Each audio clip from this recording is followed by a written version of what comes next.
Any advice for students here? Yeah, read great books. Really, man. You've got this 4-year period that has been carved out of your lives by society. It's given you an identity, like a high-quality identity, and freedom at the same time. And you're not going to get that again in your life. You've got a respectable identity, university student, and complete freedom associated with that, or as near as you're ever going to get. And you've got these unbelievable libraries that are full of the writings of people who are intelligent and articulate beyond comprehension. And you know, and you can go there and you can learn all this. And you might think, well, why should you learn it? Well, you learn it to get a job, or you learn it to get good grades, or you learn it to get a degree, and that's all nonsense. It's nonsense. The reason that you come to university to be educated is because there is nothing more powerful than someone who is articulate and who can think and speak. It's power, and I mean power of the best sort. It's authority and influence and respectability and competence. And so you come to university to craft your highest skill, and your highest skill is to be found in articulated speech. And if you're a master at formulating your arguments, you win everything. And better than that, when you win everything, everyone around you wins too. Because to transform yourself into, let's consider your transformation to something approximating the logos. It means you shine a light on the whole world. Well, there's nothing more exciting to do than that. There's nothing better you can possibly do. And to think that you're coming to university to be, trained to have a job, it's like, great, that's a hell of a lot better than being unemployed and covered with Cheeto dust while you're snacking away in front of your video game in the basement. But it's not and I don't have anything against video games, by the way, but it's hardly a triumphant call to being in the world, and that's what university should be calling forth. It's like, God, you people, I know what Harvard students are like. I taught here for 5 years. You people are spectacular. You're spectacular. You're all capable of being world beaters. You transform yourself into something that's articulated and sensible and grounded in history and knowledgeable and wise, man. You can do anything you want, and hopefully anything you want for good. Because if you have any sense, everything you want to do would be for the good, because there's nothing more compelling or meaningful or useful in combating the tragedy of life than to struggle with all your soul on behalf of the good. And the universities have forgotten that. It's why everyone's bailing out of the humanities, and they should. The humanities are corrupt. And they're corrupt because they're not telling students this. It's so bloody obvious. It's like, learn to think, learn to speak, learn to read. It makes you a superpower, an individual superpower. I don't understand why that isn't just told to students. It's not that hard to understand, and everyone wants to hear it. It's like, really? I could do that? I could do that? It's like, yeah, really, you could do that. And the whole society around you has labored for really thousands of years to provide every single one of you with this spectacular opportunity that you have while you're undergraduates and graduate students here, man. Everyone's just praying that you would come here and manifest everything that you could manifest. And that's what you should be doing, instead of waving placards and complaining about how you're oppressed, for God's sake. You see these Yale students complaining about their oppression. It just leaves me aghast. It's like, well, we're against the ruling class. It's like, no, you're baby ruling class members. You're young.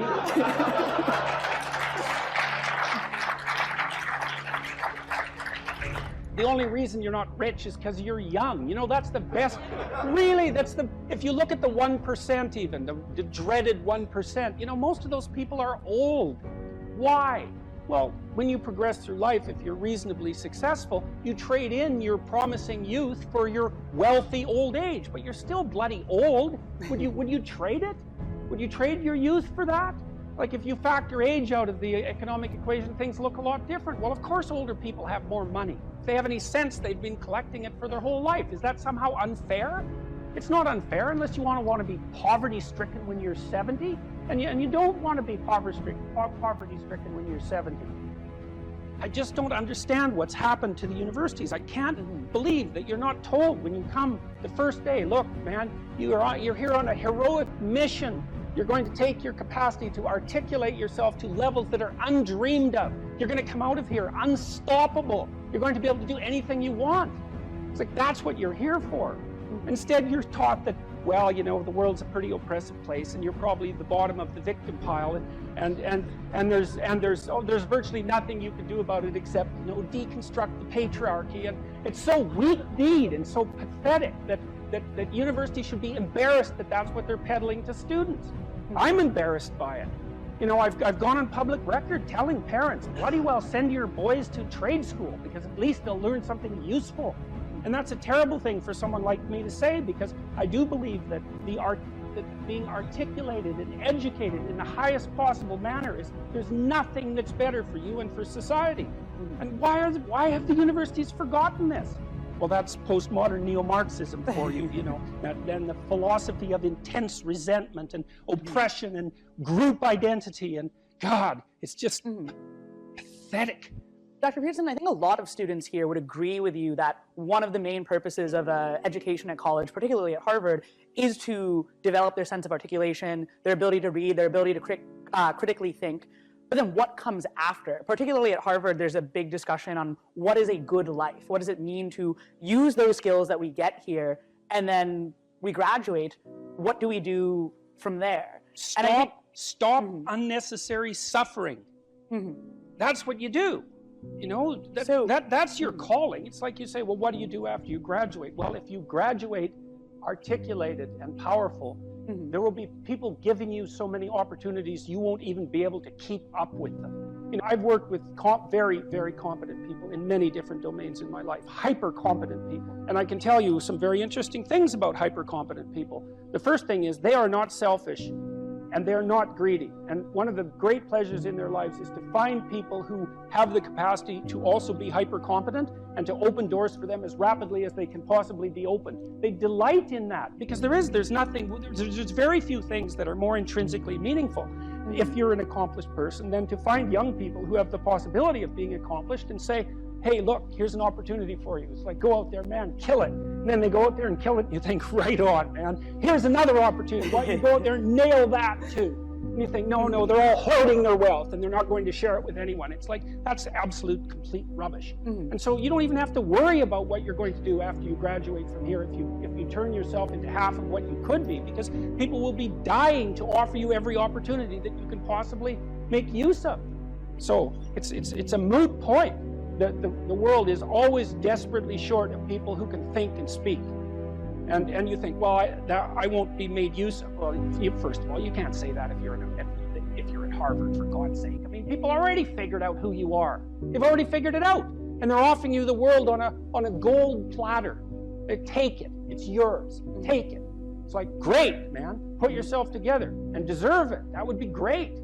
And that's what everyone wants. It's what your parents want. It's also what you want. You know it. It's what you want. It's what women want from men. It's what men want from women. It's like for you to be who you could be. And the highest faculty of the human being is articulated speech. It's the divine faculty. And there is nothing more powerful than that. There's nothing that's even in the same league. And so if you don't have faith in that, then your priorities are misplaced. And I can't even understand why you wouldn't have faith in that being, say, Harvard students, because look where it's got you already. You know, you're already sitting on top of the world. So deserve it, make use of it, right? Go out there and fix things up. That's what you need to do. There's lots of things that need to be fixed up. And what you want to do is burden yourself with so much responsibility that you can barely stand. And then you'll get stronger trying to lift it up. And you won't be asking, what should I be doing with my life, or what's the meaning of life, or any of that. It'll be self-evident. It's self-evident. At minimum, you can say, there's more suffering in the world than there should be, and I could probably do something about that. And you can do something about that. So go do something about it. And then there'll be less suffering in the world. And then when you're 80, you can look back on your life and say, well, you know, there's less suffering in the world than there would have been had I known it existed. And you don't have to even have a sense of ultimate destiny, or even any sort of theistic belief to regard that as a positive good. Like, I think it goes beyond the mere pragmatic utility of addressing the world's ills, because I think we do live in a world that has a transcendent reality as well as the reality that we can detect. But even independently of that, it doesn't matter. If you write a book, which is virtually impossible, and then get a publisher, which is virtually impossible, you probably have a rejection rate of 99%. So then if you do if you do manage to publish the book with a reasonable publisher, which you won't because it's impossible, then you get 8% royalties. That's it.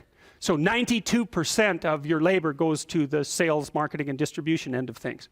And so it's just, so it's very, very difficult to generate capital as an entrepreneur. And there's innumerable impediments. One of the things that people do, and this is something for those of you who might be entrepreneurially minded, here's another thing that you have to understand, is that you can't really create a product and then launch it. Because first of all, you don't know how to do that. You might know how to create the product, but you do not know how to market or sell it. You don't know how to advertise it. You don't know how to communicate about it. You don't know how to ship it. Like, there's all sorts of things you just don't know. But worse is you don't know if people will use it. And so what companies do that roll out new products on a relatively continual basis do is they don't develop the product and then go sell it. They continually communicate with their customers about what product the customer is willing to buy next, and then they develop that. And so you have to have your market identified, and then you have to be in continual communication with the market while you develop the product. It's not, I build a better mousetrap and the world comes, marching to my door. That isn't how it works. Is that you got to find out if someone wants to buy your stupid thing. And then the next thing is that even if you have a great thing, you're going to go talk to people and they have 50 great things that they might buy. And they're all great, but they're not going to buy all 50. They might buy one, maybe, and maybe they'll buy it this week, but probably they'll buy it in 6 months. And they're not going to buy any of them, no matter how great, unless they're on fire and you're selling water. Because they're so busy already, right? They're so overwhelmed and preoccupied by their jobs that if you come in and you say, well, here, this is going to increase your efficiency by 20%, and here's the 3 weeks you'd have to spend doing that, and then the payoff would come in the next years, they'll say, yeah, well, I'll do that as soon as I have time. And as soon as I have time is never. So if they're on fire and you have water, you can sell it to them. But that's all, because otherwise it's a no-go. So those are all things that are worthwhile knowing, because they're very hard to learn. And so, and very comically, I mean, if you would have told me when I first started developing these tests that one of the reasons corporations wouldn't buy them was because they worked, that I would have just thought, really? I mean, come on, really? That's really the reason? It's like, yeah, that's the reason. God. So very, very, very problematic. And then they already have their processes in place and they're entrenched.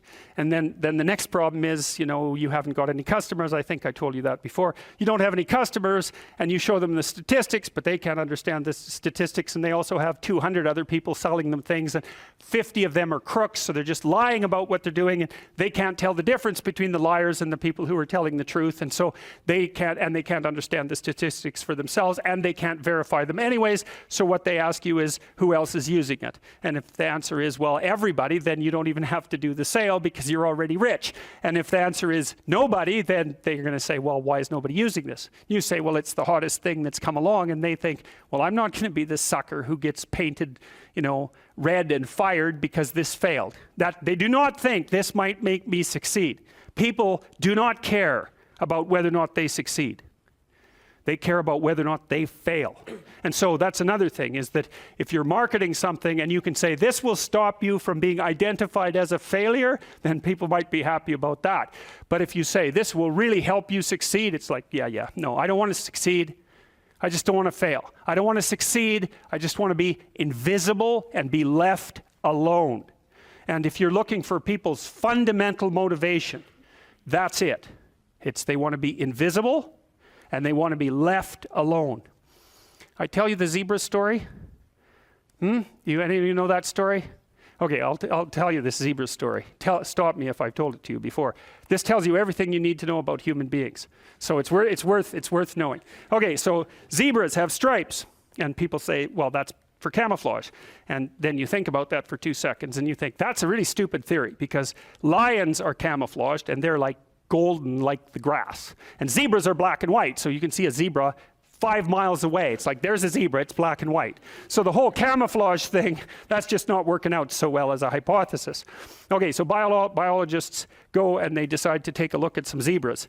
And so they're looking at a zebra on the herd, because there's no zebra, right? Just like there's no fish. There are schools of fish and there are herds of zebras. There isn't a fish. This is why I think the cod aren't coming back.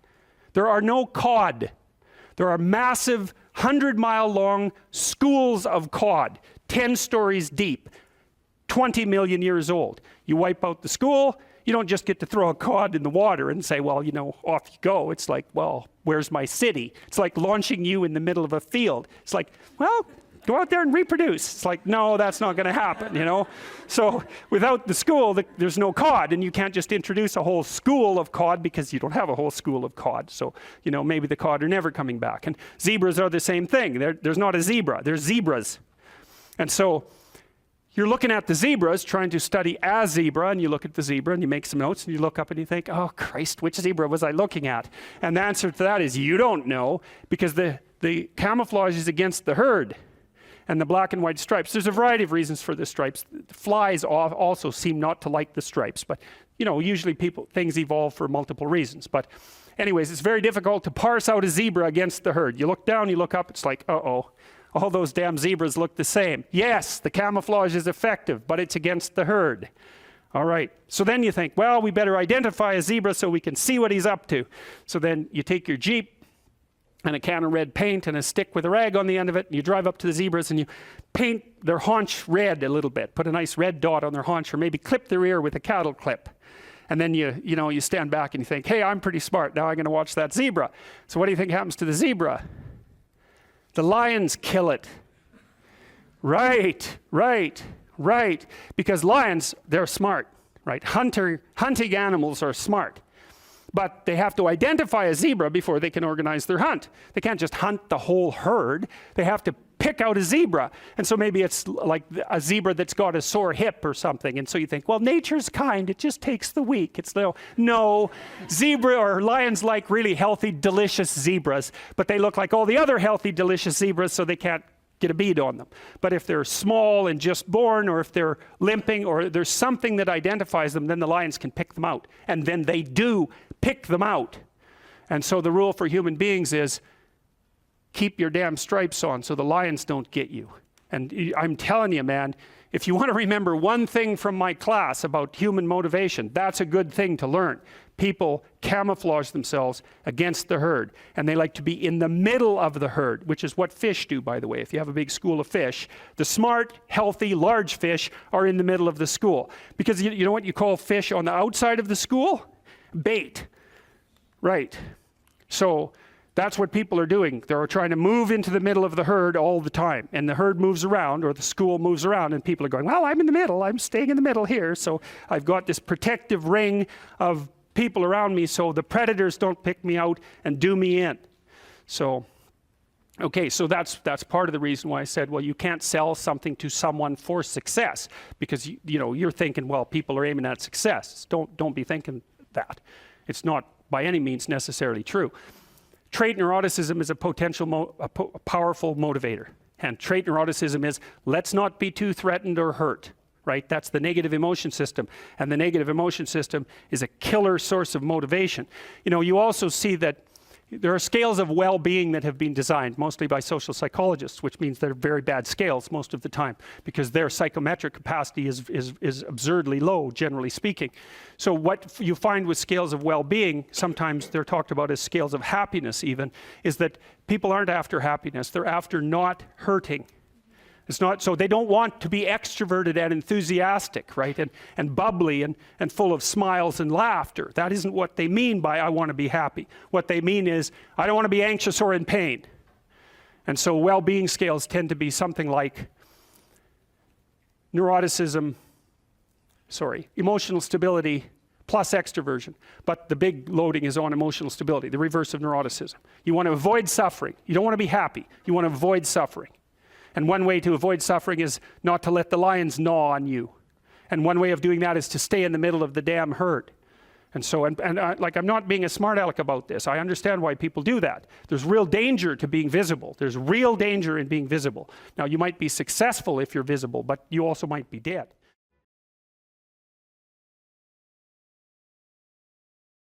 So imagine you have a goal in mind. You want to get to work in the morning. I used to ask my students a question like this, is like, what? Maybe they're going to write an essay. Why are you writing the essay? Why are you in class? Well, I'm in class because I I need this class because it's part of my major. Well, why did you pick a major like that? Well, I'm interested in psychology. Well, why did you come to get a degree? Well, I think I need a degree to get a job.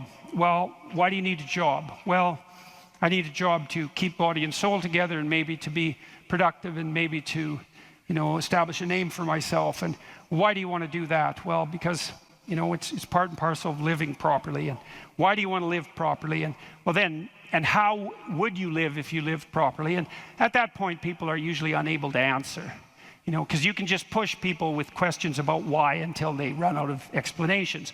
But the point is that you're always doing whatever you're doing because what you're doing is nested in a sequence of goal-directed actions. And those can be more or less sophisticated. If you're not very sophisticated at all, the nesting might be like 2 structures deep. Maybe you're, you're bored and you want to go get drunk, and why? Well, because you don't want to be bored. And if someone pushes you a little farther than that, you hit them.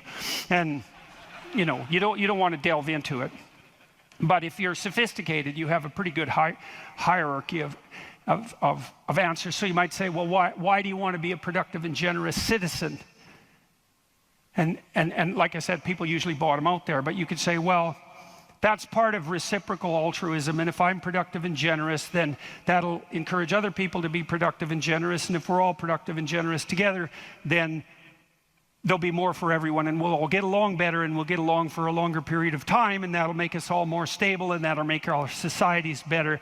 And then you might say, well, why is that relevant? You might say, well, because the alternative to that is something like a descent into something approximating hell, and so that's part of a reflection of the divine order and the eternal battle between good and evil. And then you could push it farther than that, and you could say, well, are you going to be on the side of the redemptive hero, or are you going to be on the side of the eternal adversary? Like, you can keep digging down farther and farther, and the farther down you dig, the more you get down into what you might describe as the implicit religious substrate. And it's very much useful to know that and to make as much of that conscious as possible. So now imagine that you've come to this talk tonight because you've decided to aim up. And maybe you haven't formulated that precisely explicitly, but something is driving you in this direction. And then you come to the talk and you find out that I'm talking about something that isn't what you expected, and it doesn't seem to be moving you along on your pathway forward to that end. And what's going to happen is you're going to be disappointed. And you might be anxious too. You're going to be disappointed because disappointment signals that you're experiencing something that's not relevant to the goal that you are attempting to pursue, and that might in fact be interfering with it. That's what negative emotion does. And maybe if you're disappointed in what I say, that also makes you anxious because you assumed that you would come here and I would say something relevant, because you assumed that you knew who I was, and then it turned out that I didn't, and then you don't know who I am, and then you don't know what you're doing here, and then you get anxious. And the reason you get anxious is because that's what anxiety is for. It tells you when the pathway to your goal has been disrupted, so multiple pathways have now emerged. So imagine you're driving your car to work and it quits. And what happens is you get anxious. And the reason you get anxious is because, well, you were beetling along quite nicely in your world, and everything was reduced to like a unidimensional simplicity. You weren't in a car as an object, you were in a thing that took you to where you wanted to go, and it was just doing what it was supposed to be doing, tracking you along the pathway to your goal. And then it fails and you're off on the side of the road, and you get anxious because how the hell are you going to get to work? And what if you don't get to work? And is your boss not going to be very happy with you? And maybe this is the 3rd mistake you've made this week. And what if you get fired? And weren't you an idiot for buying this car? Maybe you shouldn't have a car at all. Maybe you should have walked to work. And maybe you should take a bicycle, because after all, that would save the planet. And and maybe now you have to take your car to a mechanic, but the last time you went to the mechanic, you got ripped off because you're too stupid about vehicles to manage one, and you're kind of stupid about technology in general. And aren't you stupid? And maybe you're too stupid, and isn't your wife going to? That's anxiety, right? And that's the emergence of a multiplicity of pathways, right? And so what anxiety signifies is the degeneration of an attentional hierarchy into multiplicity. And the reason you get anxious and it feels bad is because now your body can't compute how much energy you have to put out in order to get to your goal. And so you can't organize the world. You're apt to use more resources than you'll replenish. And if you continue to do that, then you'll die. And so anxiety is a signal that complexity has reemerged. Chaos, that's the eternal dragon of chaos. Chaos has reemerged because your narrative has collapsed. And so that's negative emotion. That's what negative emotion signifies, is that it's the collapse of an organizing narrative. And so that's very interesting to know. So you feel positive. If I walk on the stage and I know I'm supposed to go to the front of the stage, say, and the reason I want to do that is because I know I have to talk to you, and that's and I want to talk to you because I think it's valuable to talk to you, etc. That's nested in a hierarchy of value. And if I see a clear pathway to the front of the stage, then that actually produces positive emotion. And that positive emotion impels me forward, because positive emotion does impel you forward. That's what it's for. That's how positive emotion is linked to action. So if you're enthusiastic because you can see a pathway forward to a valued goal, and that enthusiasm manifests itself. This is true even neurochemically. It manifests itself as positive motivation to move forward. And not only that, if you're moving forward and it's working, your brain tracks the fact that it's working, and then that's linked to dopamine release, by the way, which is what cocaine releases. It's linked to dopamine release. And the other thing your brain is doing, even when you're just walking to where you want to go, if you're successfully walking there, your brain tracks what you're doing. There's circuits that are activated while you're doing it. And if what you're doing results in the result you desired, then the dopamine floods those little neurons that are active, and it makes them grow and flourish. And so as you practice something that's working, the circuit that is activated as you're practicing is bathed in dopamine, and that makes it stronger. And that feels good. It's growth. It's part of positive emotion. And so the positive emotion moves you forward, but also encourages you to develop a habit of that practice. And so one of the things I would bloody well say is, don't make a habit of pursuing things that aren't good for you, because you build that into you. That's what happens if you become addicted to something, you know. You build a little monster inside you that's grown. It's there. It's after one goal, despite everything else. Not a good outcome. So now positive emotion also signals the fact that it's also an energy conservation observation. So as I move forward towards my goal, with each step I take, it's going to take less energy to get to the goal. And so that means that the positive emotion signifies, what would you say? It signifies the increasing efficiency of your action as you move towards a goal. So negative emotion signifies the fact that things have got too complex for you to manage, and positive emotion signifies that you're approaching your goal and that there's less demand on energy output with every step forward. And so that's emotion. And that's pretty much worth knowing. And then what happens when you're watching a movie is you infer the goal of the protagonist, or the villain for that matter. You infer the goal of the character that's being portrayed on the screen. You adopt that goal as your own. Then you play out the emotions in your own body, which mimics the structure what would you call the character that's being portrayed on the screen, and you live that all out inside you. And that's also how you understand other people, right? You don't listen to someone and then figure out what they're saying and then infer what they're thinking. That isn't how it works. What you do is you listen to someone till you figure out what they're up to. As soon as you figure out what they're up to, you can adopt that frame of reference. As soon as you adopt that frame of reference, you have the same emotions. And that's what makes you united. And so that's so interesting. And so then you think, look, there's 5,000 people in here. If there were 5,000 chimpanzees, you guys would be tearing each other into shreds, because no one would be able to know what anyone else was up to. But because all of you are here paying attention to the same thing in the same way, you have virtually identical emotional states, and that means instantly your behavior is rendered predictable to one another. And there's no difference between that and peace. They're the same thing.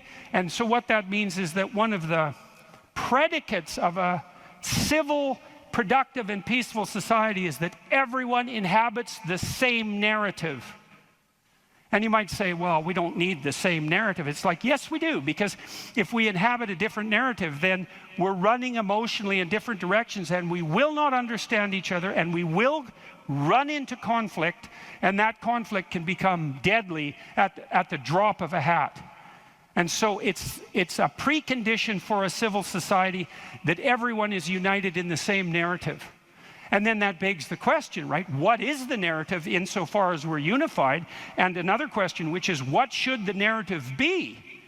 Right? Now, the postmodernists figured out that we looked at the world through a story, but they said their mantra is they became skeptical of meta-narratives, which are uniting narratives. And that's all well and good to be skeptical about meta-narratives, but you run into the problem of internal disunion.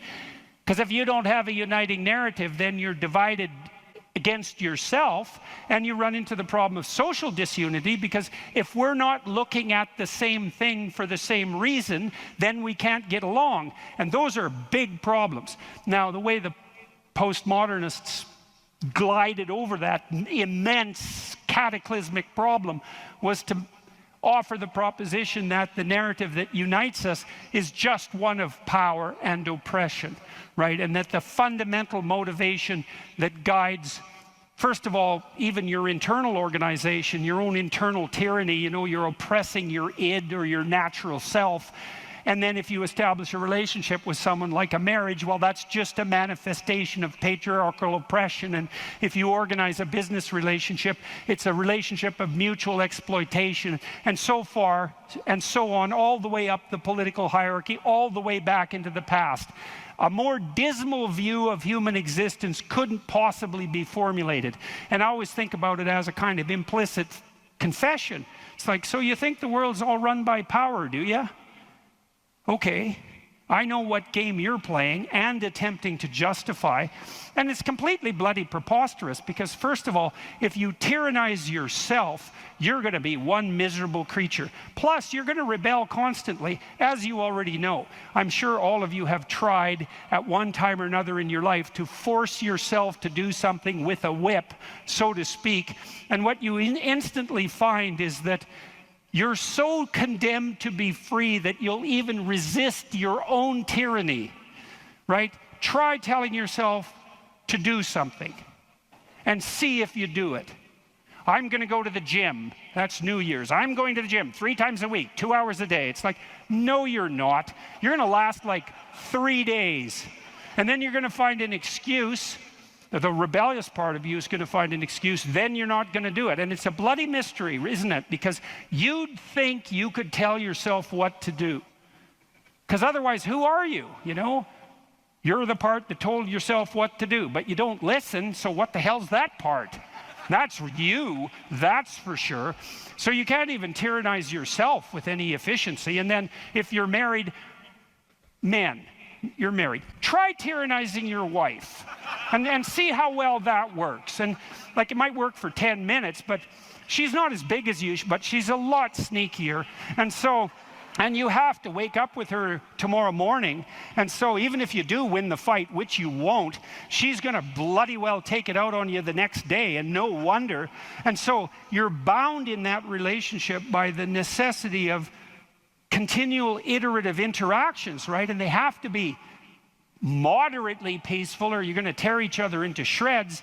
And if it's constant conflict, you're both going to just exhaust yourself and die. So how the hell is that going to work? So it has to be at least mutually reinforcing. And maybe if you really got it together well, you could interact with each other in a way that improved your interactions across time. And maybe you're wise enough so that if you were on that track, the way you would experience that in the moment would be as exactly the kind of relationship you'd want to have with someone. And that would be something like the spirit of play and romantic love. And that would be the manifestation of an instinct that orients you across time properly in a relationship in the moment. And that's such a wonderful thing to know, right? That instinct for play and romantic love might be the voice of the wisest instinct you have, the deepest orientation to meaning that you have. You know, because there's nothing more delightful in a marriage or in a family, if you have children, than to be able to engage in something like voluntary play. And you know, if you could have the world set up the way you would want it to, if you had any sense, wouldn't it be something if mostly what you did was something akin to play? And that's equivalent. Christ in the gospel says, know that unless you become like a little child, you'll never enter the kingdom of heaven. And what does that mean? It means to rediscover that intense immersion in life and that capacity for play that characterized us all as children that we can't maintain because we have to mature, but that we could rediscover as adults if we were sufficiently wise and careful. And so, and then, you know, if you have friends, it's like, well, you tyrannize your friends? Well, then you don't have friends. You're just a bully with henchmen. And as soon as you stumble, they're going to stab you in the back because you surrounded yourself with craven psychopaths. And they're just going to wait for the moment to take you out.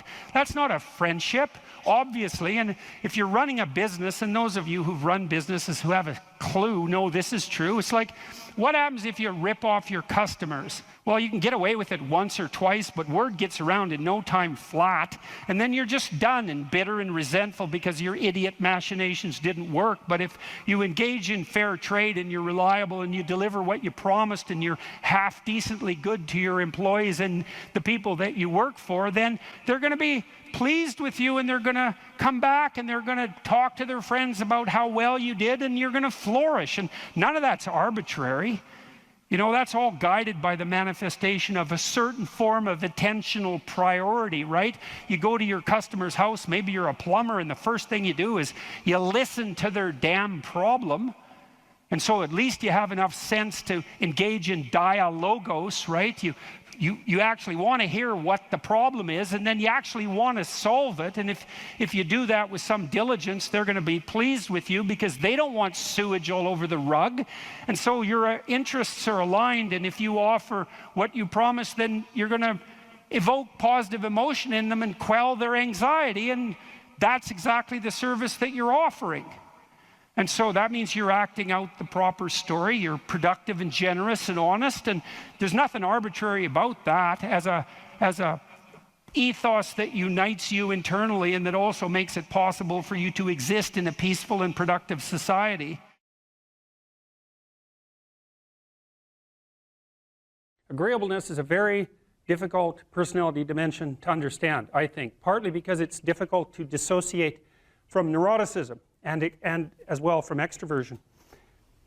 Because agreeable people like you, and so that kind of sounds like extroversion, and disagreeable people sound like they're hard to get along with, and they sort of are, but people who are high in neuroticism are hard to get along with too, and they tend to be volatile and irritable. And so most of the time, if you're engaged in a contentious issue with someone and emotions flare, it usually has more to do with trait neuroticism than with disagreeableness per se.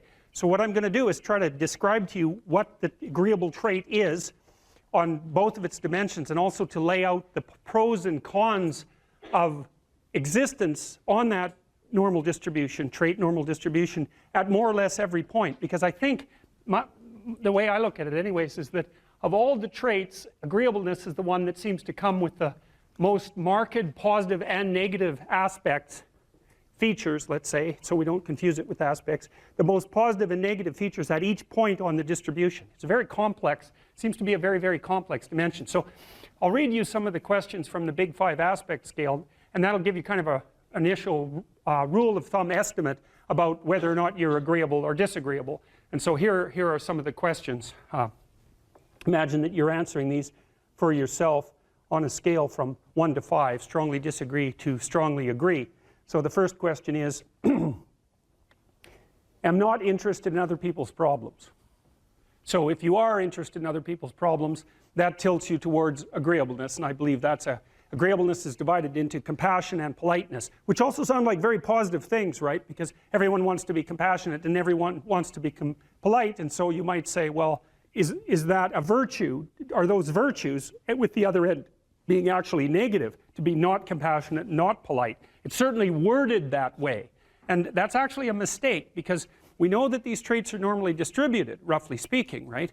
And that means that there has to be positive and negative features at every single position on the distribution. And so to make the presupposition, for example, that being extroverted is being better than being introverted, or that being emotionally stable is necessarily better than being neurotic, is to make a confusion of moral obligation with trait position.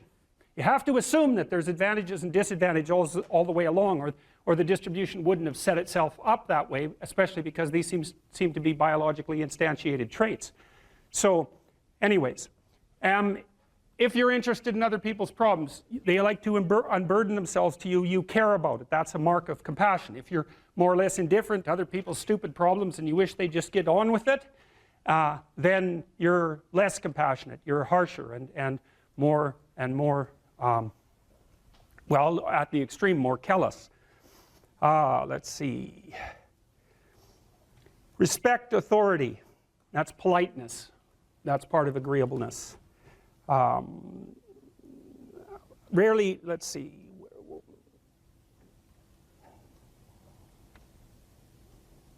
Feel others' emotions. Compassion. Inquire about others' well-being. Compassion.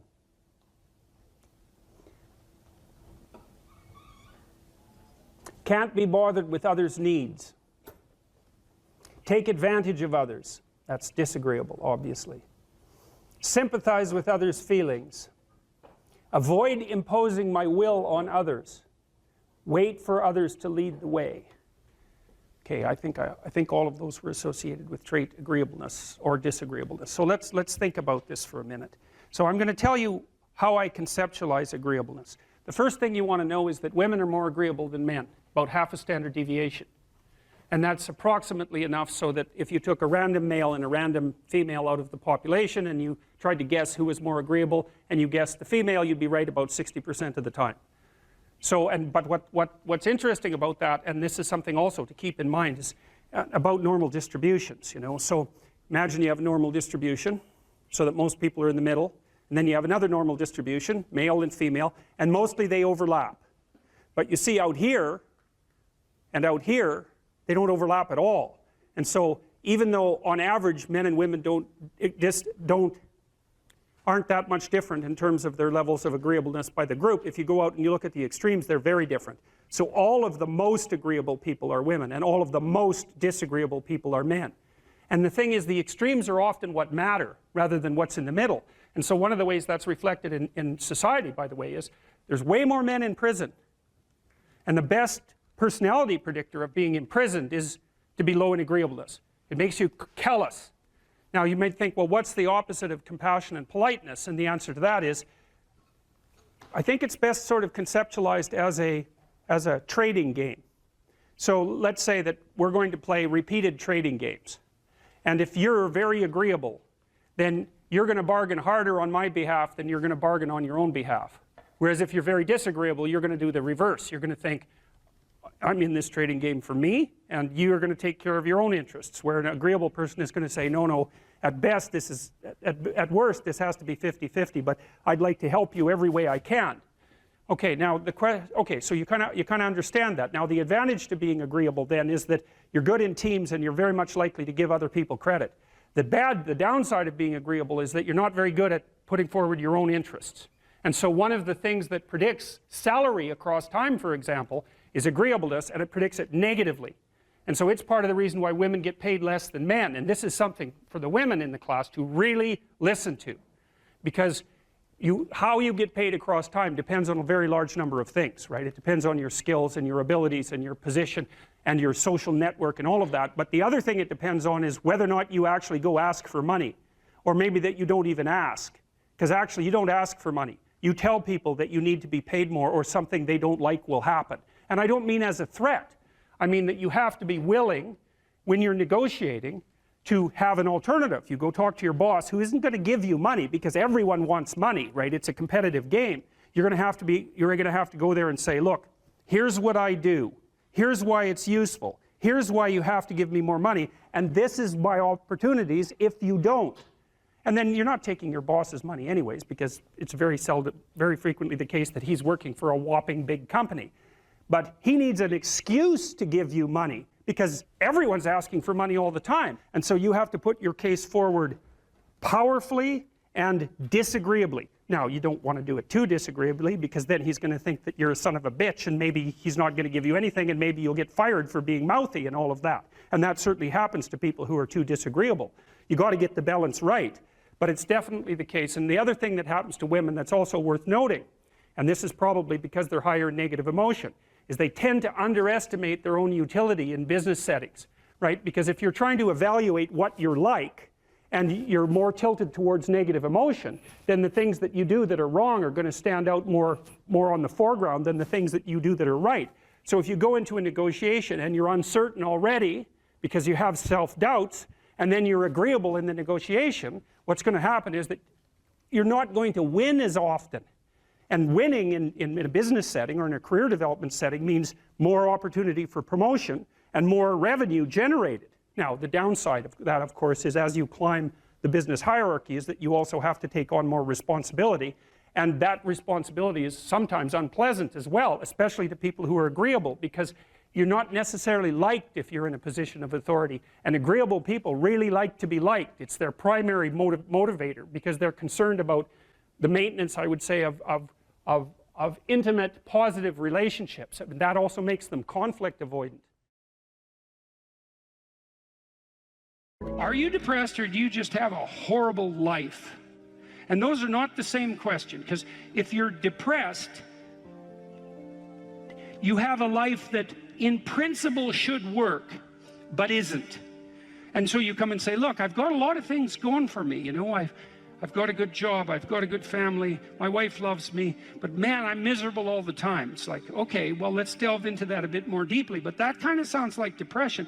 But then you might come and say, well, I'm miserable, I'm suffering, I don't even want to be alive. And then I might ask, well, do you have an intimate partner?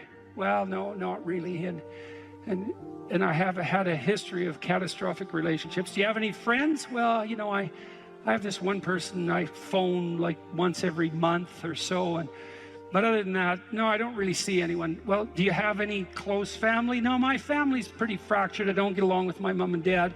I don't see my sisters or my siblings much. It's like, well, how about a job? Or how about a career, or failing that, a job? It's like, well, I've always kind of been underemployed, and I just lost my job, and you know, that's not going very well, and so on. You can walk through someone's life, and you can find out if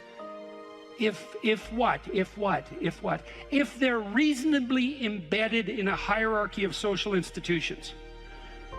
And if the answer is no, no intimate partner, no family, no children, no friends, no job, no career, no educational pathway, no engagement in civic responsibility, let's say, no church attendance, no spiritual life, no routine.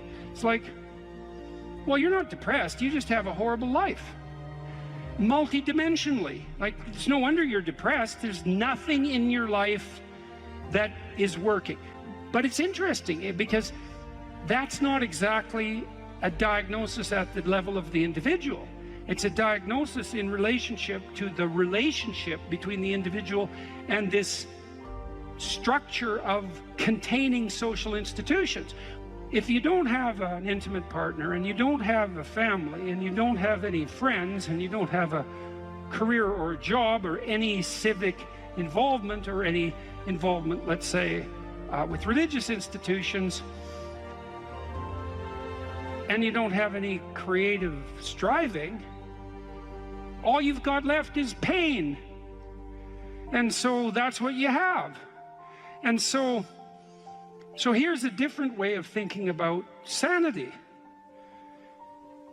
Sanity isn't being well constituted as an atomized individual. Sanity is what makes itself manifest if you're properly situated in a hierarchy of social order. To be well constituted, you have to be a harmonious player in a multidimensional symphony in some real sense of social interaction. It's very hard to stay on the straight and narrow without a partner who doesn't share your blind spots, correcting you constantly. You know, now that's annoying. There's a tussling about it, right? There's a fractious and adversarial element to that, because if you're married, you don't see eye to eye, and thank God for that, because sometimes in your foolish insistence on being right, you're wrong, and wrong in a way that'll take you out. And so you better have a partner who doesn't think the same way you do. And fortunately, if you have a partner, you have a partner who doesn't think the same way you do. And so if you can get the dialogue flowing, then that's a mutually corrective mechanism. And so then you might say, well, the truthful dialogue between partners in a marriage is actually, it's the process by which sanity itself is generated.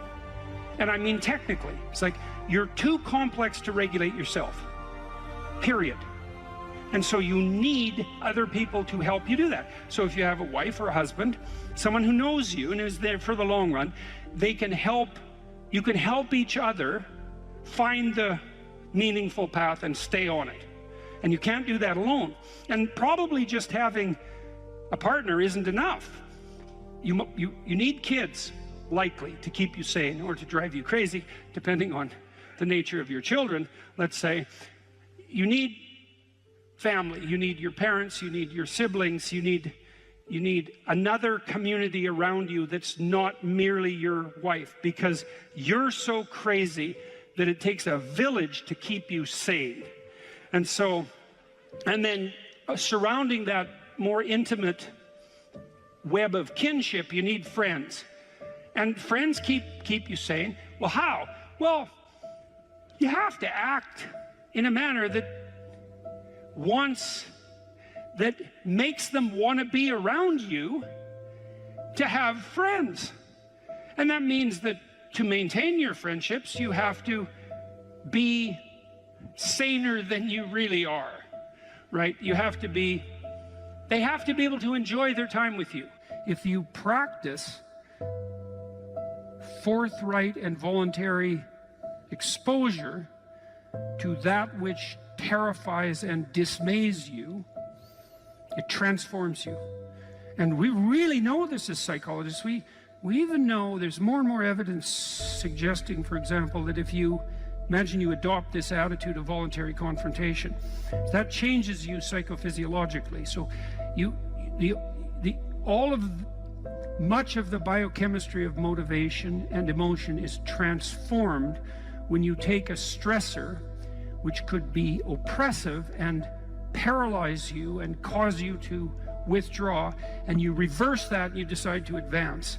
It's like a different spirit inhabits you. And I mean this physiologically. There's a whole different pattern of being that makes itself manifest in you neurologically and psychophysiologically and pharmacologically. So you take it on as a challenge, right? And that transforms you at a cellular level too, because one of the things we've discovered in recent years is that if you do something new and complex, then that turns on that parts of your DNA that haven't produced proteins before will start producing new proteins and reconstruct you from the cellular level up. So it's a deep transformation, and we have no idea how deep.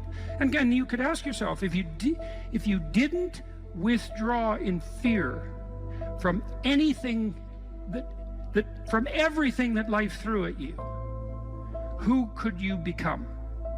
And I would say that's the central religious question in some real deep sense. You know, are more things thrown at us than we can manage? Well, that's a tricky question, because pretty dreadful things are thrown our way. And you might say, well, that's just presents an insuperable barrier to progress.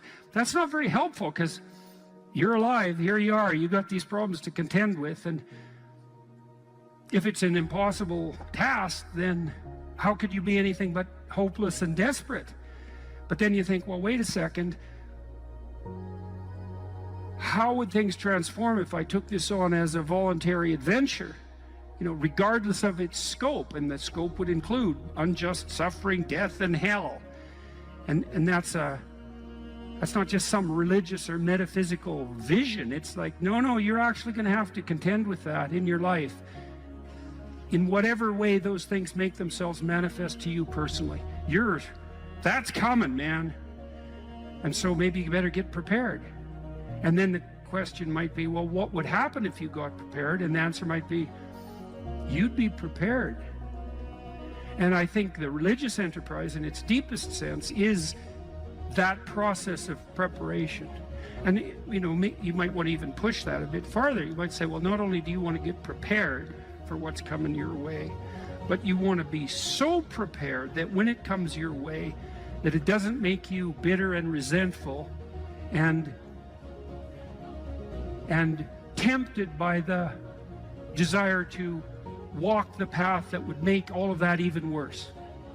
And so you might say, well, if you could really face up to what you need to face up to, not only could you turn yourself into someone that could bear the catastrophe of life and exposure to hell, but maybe you could turn yourself into someone who would still do good even while facing those things. And that's a pretty noble goal. If you're resentful about something, well, first of all, you should notice, I'm resentful. And that's kind of humiliating, because no one's proud of being resentful. It's a shameful emotion. Well, so then why are you resentful? Well, there's only two reasons as far as I've been able to tell. One is that you're allowing yourself to be taken advantage of, or you're being taken advantage of. Sometimes you're not allowing yourself. Sometimes you're a child being abused by their uncle. You're not allowing yourself. You can't do anything about it. You're resentful because you're being taken advantage of, or because you're immature. It's one of those two things. Figure out which it is, and then take the steps necessary to address it. Living a life without resentment is a great goal. People are often resentful if they see that responsibility has been abdicated. Why isn't that person doing their job? It's like, well, hey man, step in at your workplace, in your family. You know, and you think, well, I shouldn't have to do that extra work. Well, you shouldn't be a slave. You shouldn't allow yourself to be tyrannized. But if something bugs you because a responsibility is going unfulfilled, there's a great opportunity for you. And this is something I don't think we teach young people well. And one of the things, you may remember this, that was so striking about the tour was that I made a case fairly consistently that most people find the meaning that sustains them through the vicissitudes of life, not in happiness, but in responsibility. And that would bring everyone to a halt. It would always make the whole theater silent. It's like, oh, I never thought of that connection. Because maybe you want to avoid responsibility, and you can understand why. You can understand why. You hide from it. That is what you encounter if you go out in the world and you think, who the hell wants that? I don't want the responsibility. It's like, well, yes, you do, as it turns out. There's nothing better than responsibility. Now, you know, I say that with some caution. I think that it's hard to say. The responsibility, I've been overwhelmed by my apparent responsibility, but I think it's also kept me alive. And I mean that literally. And so, wait, can you go a little deeper with that? I mean, when you were at your darkest moments in the last 2 years, whatever that might be, was it the feeling of the... many times in the last year where it would have been much easier for me just to be dead. That's constant. So, but no. But is it but no because of something in you, or is it but no because of the people that you would have abdicated that responsibility of the people, or is that ultimately the same thing? It. Yeah. Well, I do think the two aren't easily distinguishable, but it's definitely that. It's definitely that. You know, And it's one of the chapters, the last chapter, is be grateful in spite of your suffering. You know, you need a meaning to sustain you through suffering. And it is the case that you find that in responsibility. Well, and so it's good advice for anyone who's at work. You're resentful about this and that because people aren't pulling their weight. Pull it. See what happens. You become indispensable instantly. You'll know everything. And maybe that job won't be for you, or maybe that relationship won't be for you, but you'll take your hard acquired wisdom and go elsewhere and flourish there. So, you know, this kid stopped me. I think I wrote about this in this book. Kid stopped me in a restaurant one day when I was walking in, and he said, and he had an undergraduate degree, and he was working as a waiter in a chain steak place. And he stopped me and he said, you know, about 6 months ago, I was watching one of your lectures and I decided to stop being resentful about my job. And he was resentful because he had a university degree and he's working as a waiter. You know, and look, I don't have anything against waiters. It's like a waiter can make your evening, you know, hooray. He said, well, I decided I'd start trying at my job, like really trying as if it was worthwhile. He said he got 3 promotions in 6 months, like he's just rocketing up the power hierarchy. Well, it's not power, it's competence. If it's well run, you know, and places are full of opportunity. There's always people out there who are doing far better than you on pretty much anything you want to imagine. And if all you're doing is seeing yourself in their reflected light, let's say, then it's going to be pretty damn dismal. But it's not a good comparison because, well, first of all, there's danger in just comparing yourself to others, period, because they're not you. And God only knows what struggles they had to undertake to get to where they were, or what burdens they're currently carrying that you're not aware of. But you can certainly contrast yourself with yourself. And that's a lot better. It is the only way. Well, it's also the only way of really measuring anything approximating proper improvement. You can actually tell when you're a little better than you were yesterday. Right. And you can actually do that. That's another thing that's so interesting about it, is that you can actually make yourself a little better in some way, pretty much. Well, I don't know if it's at every moment, but you can certainly do it every day. Let's say you want to become who you could be in the fullest sense. So let's say you're someone who's going to solve some serious problems.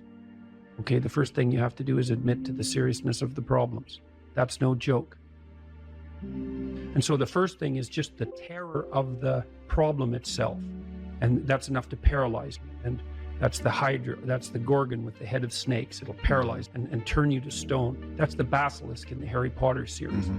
You look at it and it turns you to stone and lurks underneath everything, right? And it's malevolence and tragedy. And so there's that. And then the next is, well, you're going to take responsibility for that? You're really going to do that, are you? That's a hell of a load, man. And so it's daunting to even consider that. And then there's the discipline and responsibility that necessitates, which is also daunting. It's like, oh my God, the problem's that serious. I'm really going to have to get my act together in order to not contribute to it, much less solve it. And so the problem is terrible. And then the solution is daunting. But the upside of that is like, well, there isn't anything better to have than a problem that's worth solving, like that's really worth solving. Right. And so the more of that you take on, the more you have a reason to get out of bed in the morning, no matter what. Like, I'm getting up, I'm trudging forward. Doesn't matter what I'm suffering from. I've got things that need to be done. They're necessary. And that gives you that sense of purpose that is the antidote to bitterness. Okay, well, let's say you want your life to be meaningful. It's like, okay, then what you do matters. It actually matters. Or how starting to clean up the room changed their life. That's quite fun because it's something I always tell people to do instead of going out and protesting. Jesus, I just can't stand Cleaning up that. the room? Yeah. Meaning? Well, my sense is that if you want to change the world, you start from yourself and work outward because you build your competence that way. It's like, I don't know how you can go out and protest the structure of the entire economic system if you can't keep your room organized.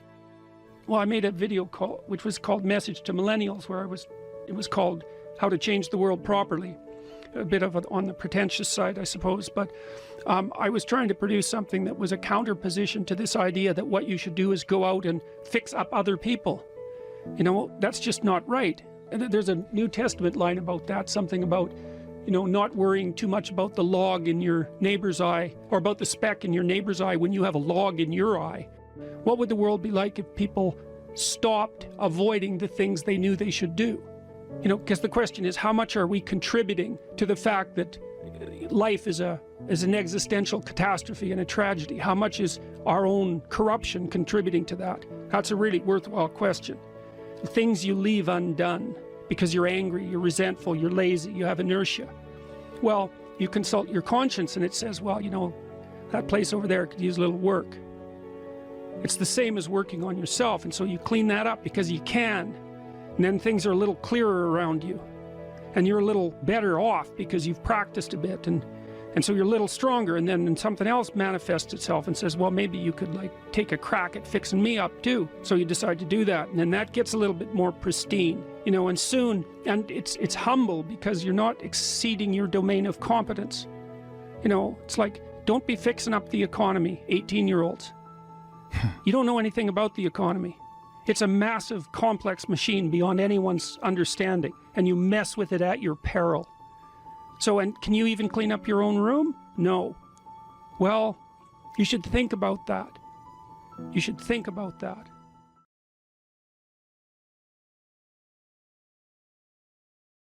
I have no direction or goals in my life at the moment. What can I do to regain my compass in life? Well, you talked about that a little bit in your intro. So there's this line in the New Testament, which is kind of mysterious, you might say, but it's really an instruction set. And the line is approximately, knock and the door will open, ask and you will receive, seek and you will find. And you think, well, no way, that can't possibly be true. But it's true if all of that is undertaken seriously. So one of the things that Tammy and I learned to do when we were trying to adjudicate our arguments, and we both tried to abide by that, was like, if I'm upset with her, let's say, it's clearly because she's done something wrong. One of the things that I'm required to do is let her know what my conditions for satisfaction are. It's like, what do I want? And I have to be able to tell her. And I might object, well, if you loved me, dear, you'd know what I want. And people say that to each other all the time, and they should immediately get slapped for that. It's just like, I'm too stupid to know what I want, let alone figure out what you want. You don't even know what you want. So it's good to kind of clue your partner in. Here's what I would, now that doesn't mean once you let the person know that they're necessarily going to deliver it, but they might, especially if you also allow them the luxury of doing it stupidly and badly, at least to begin with. You know, your wife might tell you, when I put some effort into getting ready to go out, I'd like you to say something nice. It's still a bit vague. It's like, okay, dear, exactly what would you like me to say? Well, that's an annoying thing for your wife to have to think through, and it's annoying for you maybe to have to mouth those words, but, you know, you could do it stupid and badly 20 times and maybe get a little expert at it, and by the 100th time, you're like world expert at compliment deliverer, and you can encourage her to pursue her interest in attire, let's say, and why isn't that a good thing for both of you? And so, but that's all dependent on whether or not you're willing to let yourself know what you want. And that's all dependent on whether or not you're willing to ask.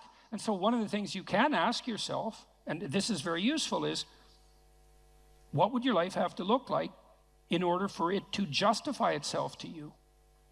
And so why would I put it that way? Well, your life is hard. It's full of suffering. It's full of malevolence, for that matter. It's full of malevolent suffering. That's coming for sure. And that's a heavy burden to bear.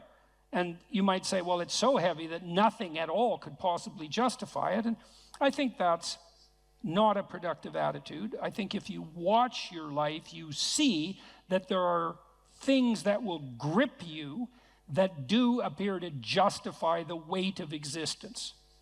And I think you can commune with yourself, which is a form of thought. It's a form of meditative prayer, but that's a form of thought. And the thought is, what do I want? If I could have what I wanted and needed, what would that look like? And you might say, well, why would I associate thought with meditative prayer? It's like, well, what the hell do you think you're doing when you're thinking, if it isn't praying? It's the same thing. You first of all, you formulate a question. What do I want? And then you ask it. And you might say, well, who are you asking? Well, you're asking yourself. That would be the classic modern answer. It's like, well, if you're the person with the answer, why did you have to formulate the question? And so what are you doing when you formulate the question? And what you're doing, really, what you're doing is you're opening yourself up to revelation. And you might say, revelation from what? And that's a good question, no doubt about it. But in some sense, it's a revelation from the ground of being itself. You know, you ask yourself a question. If I could have what I needed and wanted, what would that look like? You'll get a dream, you'll get a vision, and it comes to you. That's the most accurate way of describing it. It makes itself manifest in the theater of your imagination. And in precise proportion to your willingness to actually formulate the question. It's a rather frightening question, you know, to find out, to allow yourself to ask yourself what it is that you really need and want, because you simultaneously make the conditions for failure clear to yourself. And people like to keep that sort of thing foggy and vague so they don't have to hold themselves accountable. But that's a dreadful mistake. That's why I wrote Rule 3, do not hide unwanted things in the fog.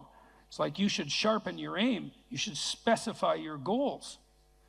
Now, the price that comes along with that is you'll know when you fail. But the advantage is you'll know when you fail. You can learn. Now, more practically, you don't know where you're going or why, the person who asked this question. So let's decompose the problem a little bit. I don't know what to do with my life. Well, that's a pretty vague problem, because your life that's a big, complex, multidimensional thing, and the probability that you're going to be able to formulate an answer to the question, what's the meaning of my life, is pretty much zero. Because, well, what do you want, a one-sentence answer? Like, it's a one-sentence question. You think there's a one-sentence answer? That's not helpful. And so what I often did practically in my clinical practice, and this is useful to know, especially if you're a bit lost, is, well, where do people generally derive their sense of meaning? And it's not that complicated to figure that out. And this is also a conservative perspective in some sense.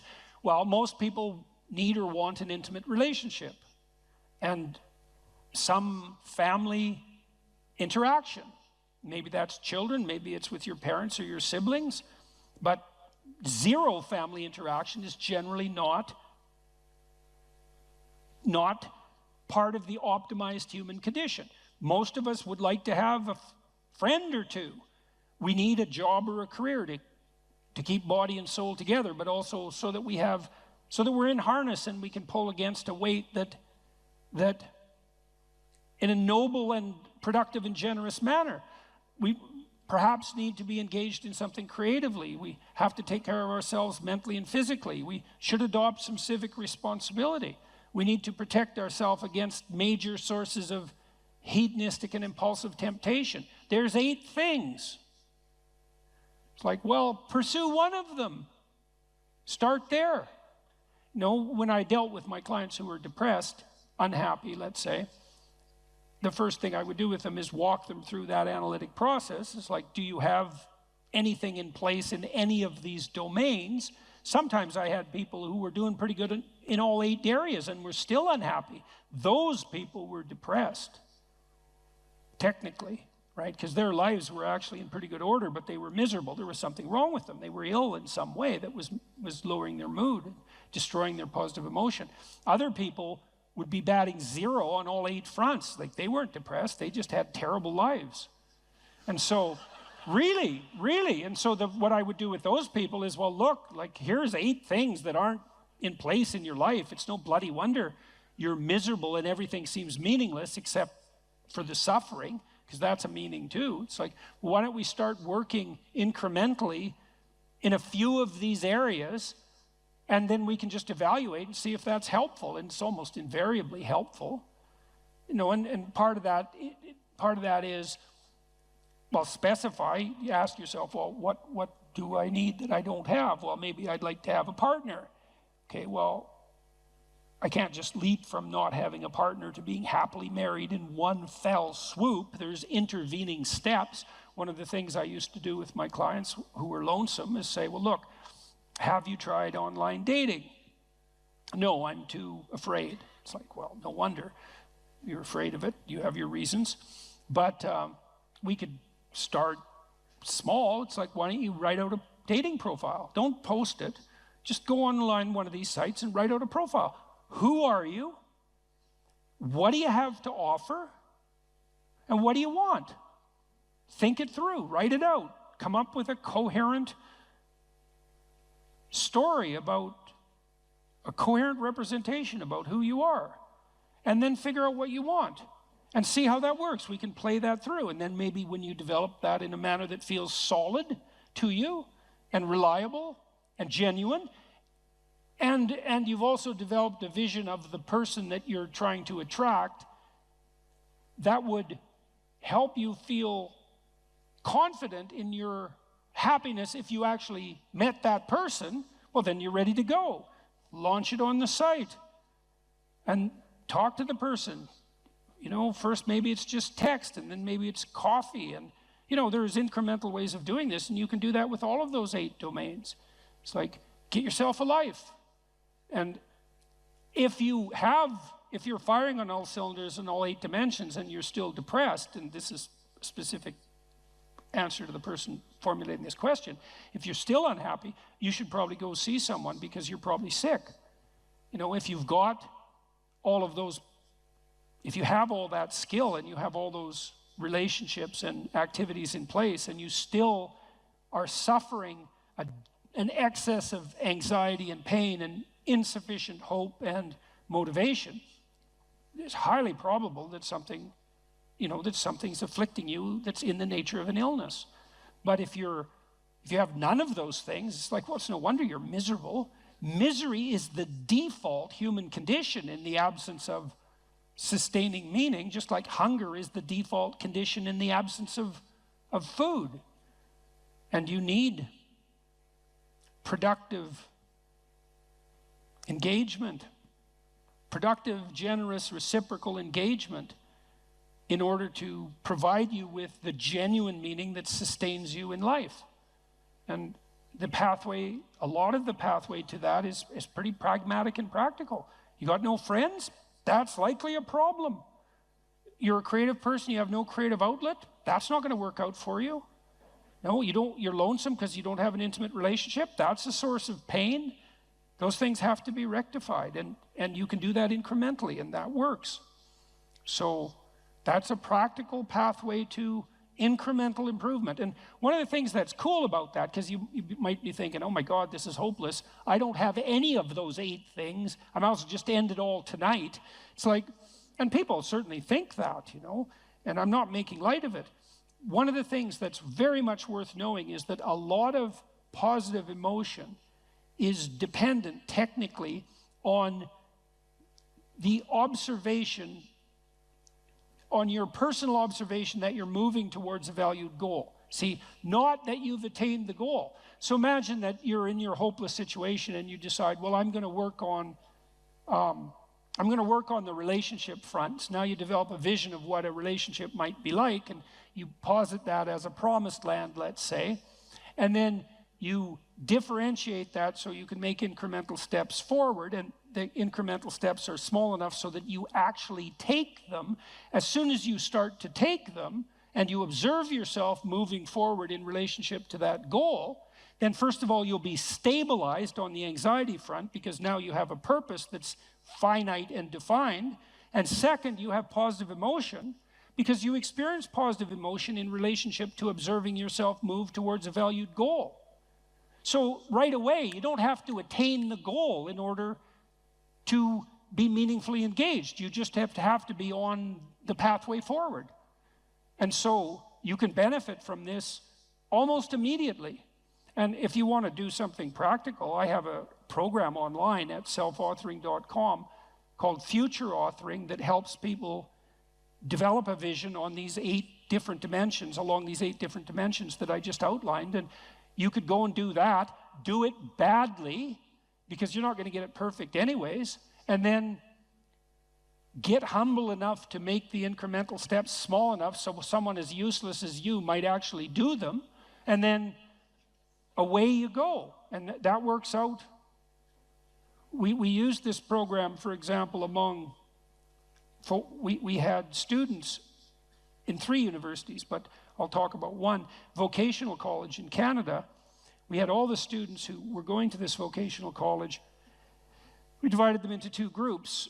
They either wrote for 90 minutes about what they had done in the last 2 weeks in their life, or they wrote for 90 minutes about their vision across these dimensions that I described. They didn't have any training, no warning, except that they knew they were going to participate in the study, and no one even reviewed what they wrote. And we dropped the dropout rate of those students by 50% in the first year. All they needed was a compelling vision, and that's what we all need. We all need a compelling vision. We're visionary creatures in the literal sense. We need a compelling vision, and one of the things our society does very badly is to encourage people, is to let people know that they are visionaries, and to encourage them to develop for themselves a compelling vision. It's very sad that we don't do that, especially because if you do that with people, the results are spectacular and immediate. And one of the things that's been heart-rending, I would say, for both of us, going around the world talking to people, is people frequently stop me on the street and say, the story is in some sense archetypal, although the details vary in interesting ways. I wasn't in a very good place. I was suffering, and there's usually reasons for that. And then I listened to your lectures, which of course are predicated on the observations of brilliant clinicians and psychologists, and so the ideas aren't attributable to me. They're just great ideas. I listened to your lectures, and I started developing a vision and attempting to put my life together, and things are way better. It's like, what's so sad about it's very pleasing to hear that in one sense, because the upside of the story is the improvement, right? The movement away from the catastrophe. But the downside of the story is twofold. First of all, the catastrophe was there to begin with.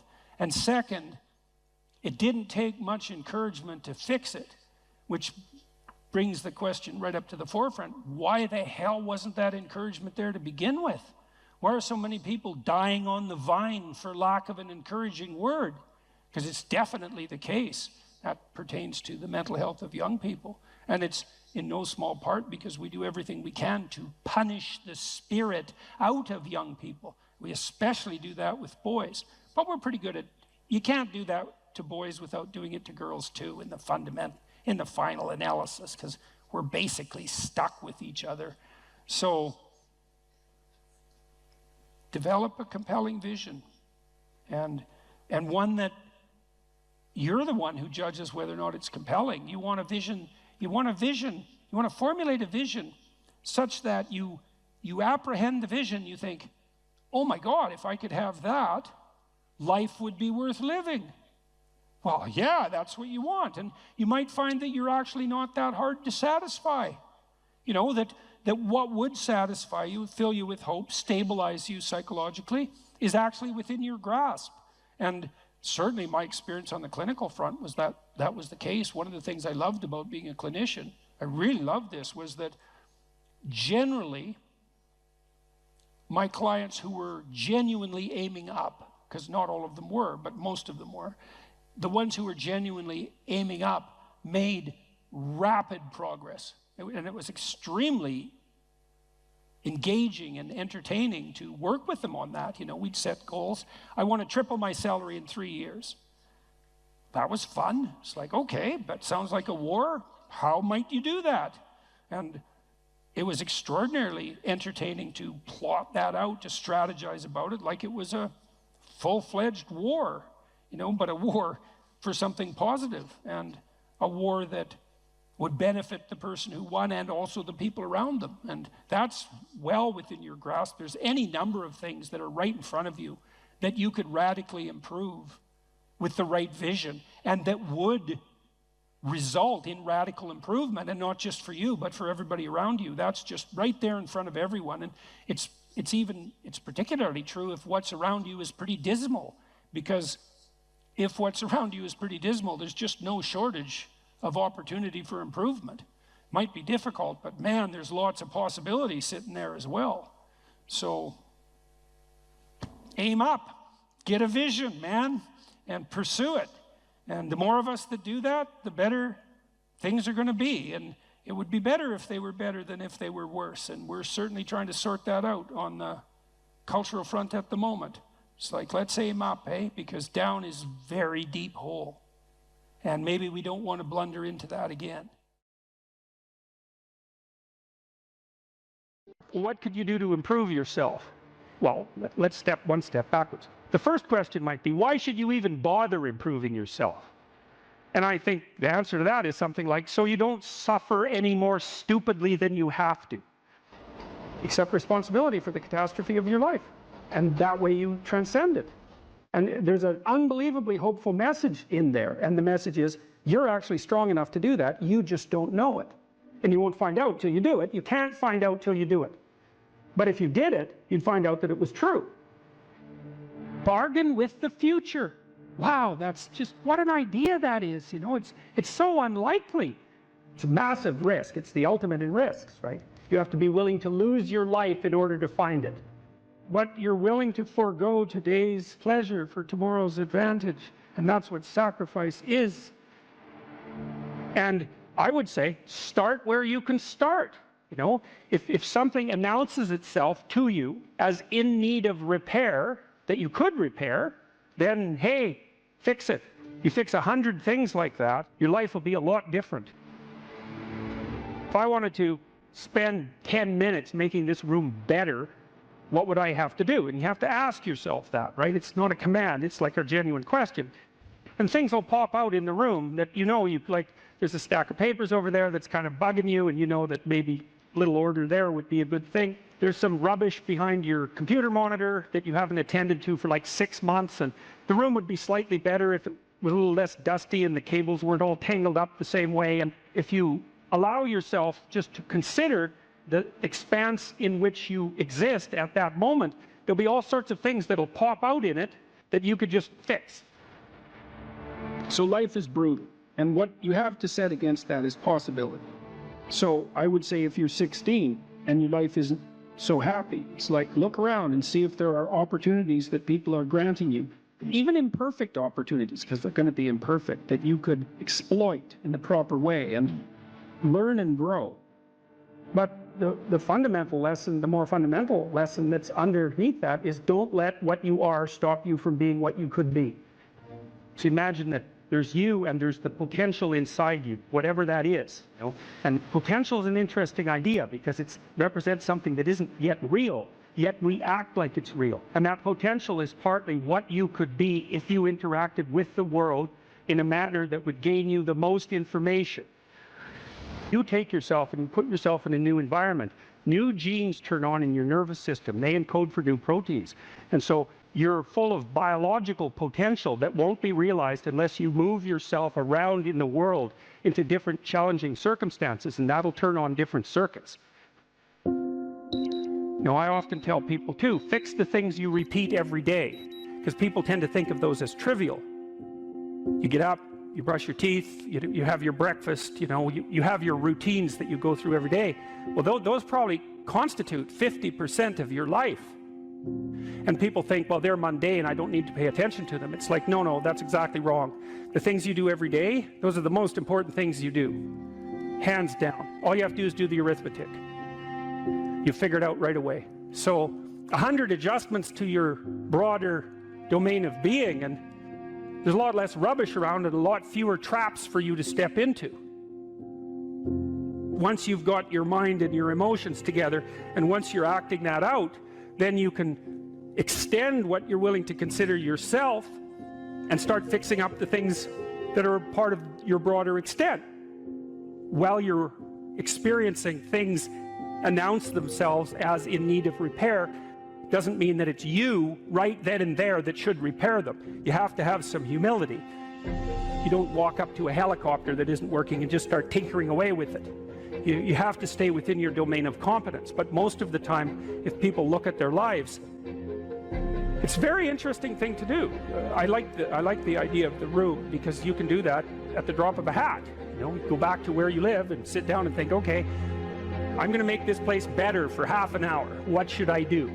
And you have to ask, and things will just pop up like mad. And it's partly because your mind is a very strange thing. As soon as you give it an aim, a genuine aim, it'll reconfigure the world in keeping with that aim. That's actually how you see to begin with. And so if you set it a task, especially, you have to be genuine about it, which is why you have to bring your thoughts and emotions together, and then you have to get them in your body so you're acting consistently. You have to be genuine about the aim, but once you aim, the world will reconfigure itself around that aim, which is very strange. And it's technically true. And so I think that you can, in fact, decide to take on the load that's optimally meaningful if you want, and then you get to have your cake and eat it too. You're on the pathway to continual incremental improvement. You only have to burn off a feather at a time instead of having the whole bloody thing burst into flames. It's a constant source of renewal. And there's an idea that to be renewed, you have to drink the water of life.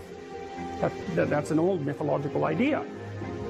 Chaos is water. Water is chaos. Water is what washes away too much order. And to stay continually refreshed by the water of life is to take on exactly the right amount of chaos to make sure that your garden is properly nourished. And I think meaning is actually the marker of that. You don't choose your interests, they choose you. And that's really worth thinking about too, man, because, you know, it's really hard to get interested in something you're not interested in, even if you know there's a good reason for it. You know, you're studying for an exam, you find the material boring, anything will be more interesting than the study. Even though you know that that's what you need to do, you can't voluntarily grab yourself by the scruff of the neck, let's say, and shake yourself and say, sit down and concentrate. Your mind will just go everywhere. But then if you're interested in something, and even if it's something you shouldn't be interested in, because that happens all the time, then it's like you're laser focused, man. You can pay attention forever. You can work until you're exhausted. You won't even notice it, and you remember everything.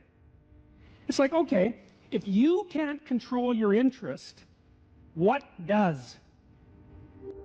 Your interest was being manipulated behind the scenes by unseen forces that were associated with your characterological development across time. That was the manifestation of the self. So the self is this, the potential you, let's say. And the way it operates in the present is by gripping your interest and directing it somewhere. And that's part of the instinct of self-realization. It's a mind-boggling idea, really. It's, the potential that you are has to manifest itself somehow in the here and now. It has to. And what better way than by directing your attention? You know, it's like, it seems like this might be useful for you. Maybe you get attracted to this person. Maybe you admire this person. That happens with kids a lot. They'll admire someone and then copy them. And you can see that that's obviously part of their developmental progression, right? It's a form of hero worship, but kids are very imitative and they hero worship at the drop of a hat. And so they're entranced by the next stage of development. And if they see someone who embodies that, especially if it's in the zone of proximal development, it's something they could achieve, stretching a bit.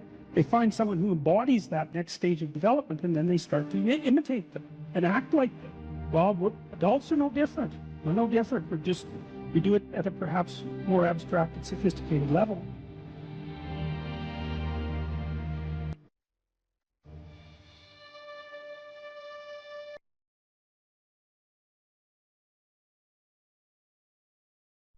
You're sitting on the edge of the bed trying to have an honest dialogue with yourself, and the little voice says, You know, it's pretty disgusting in here.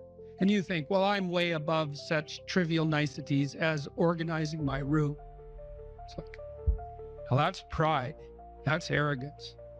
If you're above organizing what's actually yours, how in the world are you ever going to organize anything else? And so you get on your knees and you think, well, it's time to, you know, take a brush to the toilet. And maybe that's where you start. And that works. Like, that works. You start making those micro improvements, like real micro improvements, real on the ground, actual micro improvements to things you know that are wrong, you'll improve unbelievably rapidly. There's always people out there who are doing far better than you on pretty much anything you want to imagine. And if all you're doing is seeing yourself in their reflected light, let's say, then it's going to be pretty damn dismal. But it's not a good comparison because, well, first of all, there's danger in just comparing yourself to others, period, because they're not you. And God only knows what struggles they had to undertake to get to where they were, or what burdens they're currently carrying that you're not aware of. But you can certainly contrast yourself with yourself. And that's a lot better.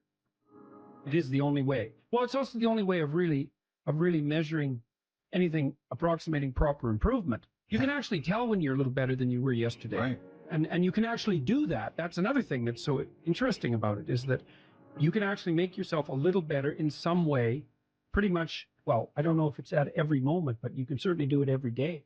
Let's say you want to become who you could be in the fullest sense. So let's say you're someone who's going to solve some serious problems. Okay, the first thing you have to do is admit to the seriousness of the problems. That's no joke. And so the first thing is just the terror of the problem itself. And that's enough to paralyze you, right? And that's the Hydra, that's the Gorgon with the head of snakes. It'll paralyze you and turn you to stone. That's the basilisk in the Harry Potter series. Mm-hmm. You look at it and it turns you to stone and lurks underneath everything, right? And it's malevolence and tragedy. And so there's that. And then the next is, well, you're going to take responsibility for that? You're really going to do that, are you? That's a hell of a load, man. And so it's daunting to even consider that. And then there's the discipline and responsibility that necessitates, which is also daunting. It's like, oh my God, the problem's that serious. I'm really going to have to get my act together in order to not contribute to it, much less solve it. And so the problem is terrible. And then the solution is daunting. But the upside of that is like, well, there isn't anything better to have than a problem that's worth solving, like that's really worth solving, right? And so the more of that you take on, the more you have a reason to get out of bed in the morning, no matter what. Like, I'm getting up, I'm trudging forward. Doesn't matter what I'm suffering from. I've got things that need to be done. They're necessary. And that gives you that sense of purpose that is the antidote to bitterness. Okay, well, let's say you want your life to be meaningful. It's like, okay, then what you do matters. It actually matters. Or how starting to clean up the room changed their life. That's quite fun because it's something I always tell people to do instead of going out and protesting. Jesus, I just can't stand that. Cleaning up the room? Yeah. Meaning? Well, my sense is that if you want to change the world, you start from yourself and work outward because you build your competence that way. It's like, I don't know how you can go out and protest the structure of the entire economic system if you can't keep your room organized. Well, I made a video which was called Message to Millennials, where it was called How to Change the World Properly. A bit of on the pretentious side, I suppose, but I was trying to produce something that was a counterposition to this idea that what you should do is go out and fix up other people. You know, that's just not right. And there's a New Testament line about that, something about, you know, not worrying too much about the log in your neighbor's eye or about the speck in your neighbor's eye when you have a log in your eye. What would the world be like if people stopped avoiding the things they knew they should do? You know, because the question is, how much are we contributing to the fact that life is an existential catastrophe and a tragedy? How much is our own corruption contributing to that? That's a really worthwhile question. The things you leave undone because you're angry, you're resentful, you're lazy, you have inertia. Well, you consult your conscience and it says, well, you know, that place over there could use a little work. It's the same as working on yourself, and so you clean that up because you can, and then things are a little clearer around you. And you're a little better off because you've practiced a bit, and so you're a little stronger, and then something else manifests itself and says, well, maybe you could like take a crack at fixing me up too. So you decide to do that, and then that gets a little bit more pristine, you know, and soon And it's humble because you're not exceeding your domain of competence. You know, it's like, don't be fixing up the economy, 18-year-olds. You don't know anything about the economy. It's a massive, complex machine beyond anyone's understanding, and you mess with it at your peril. So, and can you even clean up your own room? No. Well, you should think about that. You should think about that. You only have to ask a stupid question once. You ask a stupid question, and if you're in a crowd and you ask a stupid question, 80% of the people in the crowd have the same question. They're just too cowardly to ask. But you ask and then someone actually tells you, you never have to ask that question again. You're no longer stupid. What stupid thing am I doing that I could quit doing? That I would quit doing? Because those aren't the same thing, right? Because you know there's stupid things that you're doing that you're just not going to quit doing because you like them. But there might be something on the edge there where you could stop that. If you want to know something about yourself, sit on your bed one night and say to yourself, you got to mean this, like you got to be desperate. This is no game, this. My life is not everything I want it to be, and perhaps it's not everything that I need it to be. And by need, I mean my life is so unbearable that the suffering that's attendant upon that is make me nihilistic, cynical, bitter, resentful, driving the proclivity to see evil everywhere except within my own heart. Like, these are problems, man. And you ask yourself, you sit on the bed and say, okay, man, I'm ready to learn something. What's one thing I'm doing wrong that I know I'm doing wrong, that I could fix, that I would fix? It's like, you meditate on that, you'll get an answer. And it won't be one you want, but it'll be the necessary one. You know, and it's often something that will point you to small things. Like, that works. You start making those micro improvements, like real micro improvements, real on the ground, actual micro improvements to things you know that are wrong, you'll improve unbelievably rapidly. There's never been a better time for the majority of people to be alive. And the future, although we're vulnerable and terrible things can always happen to us, it's hard to make a case that the future doesn't look comparatively positive. We're becoming extremely technologically sophisticated, and the world is changing at an incredibly rapid rate, and the only way we're going to be able to manage that in a positive way is if each of us, or as many of us as possible, are capable of making wise and careful and truthful decisions. And if we do that, then maybe things can continue to improve. You don't get people to stand up on their own 2 feet and to adopt responsibility if everything is given to them. And that's a real conundrum.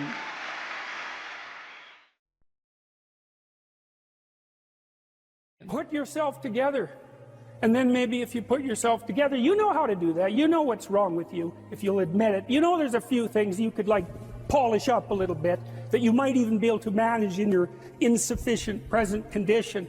And so you might shine yourself up a little bit, and then your eyes will be a little more open, and then you can shine yourself up a little bit more, and then maybe you could bring your family together instead of having them be the hateful, spiteful, neurotic, infighting batch that you're, like, doomed to spend Christmas with.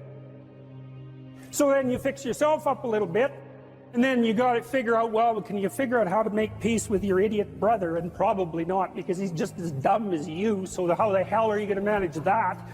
And so then maybe you get somewhere that way, and your family's sort of functioning, and you find out, well, that kind of relieved a little bit of suffering, although it reduced the opportunities for spiteful revenge, and that's kind of a pain in the neck.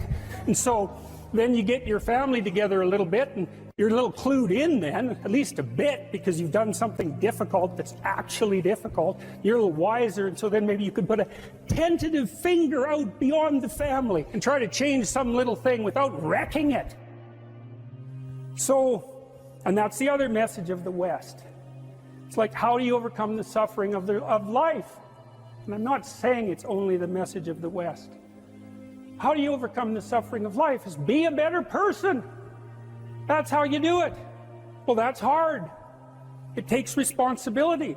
And I think, you know, if you said to someone, you want to have a meaningful life? Everything you do matters. That's the definition of a meaningful life. But everything you do matters. You're going to have to carry that with you. Or do you want to just forget about the whole meaning thing and Then you don't have any responsibility, because who the hell cares? And you can wander through life doing whatever you want, gratifying impulsive desires for how useful that's going to be. And you're stuck in meaninglessness, but you don't have any responsibility. Which one do you want? Well, ask yourself, which one are you pursuing? And you'll find very rapidly that it isn't the majority of your soul that's pursuing the whole meaning thing, because, well, look what you have to do that. You have to take on the fact that life is suffering. You have to put yourself together in the face of that.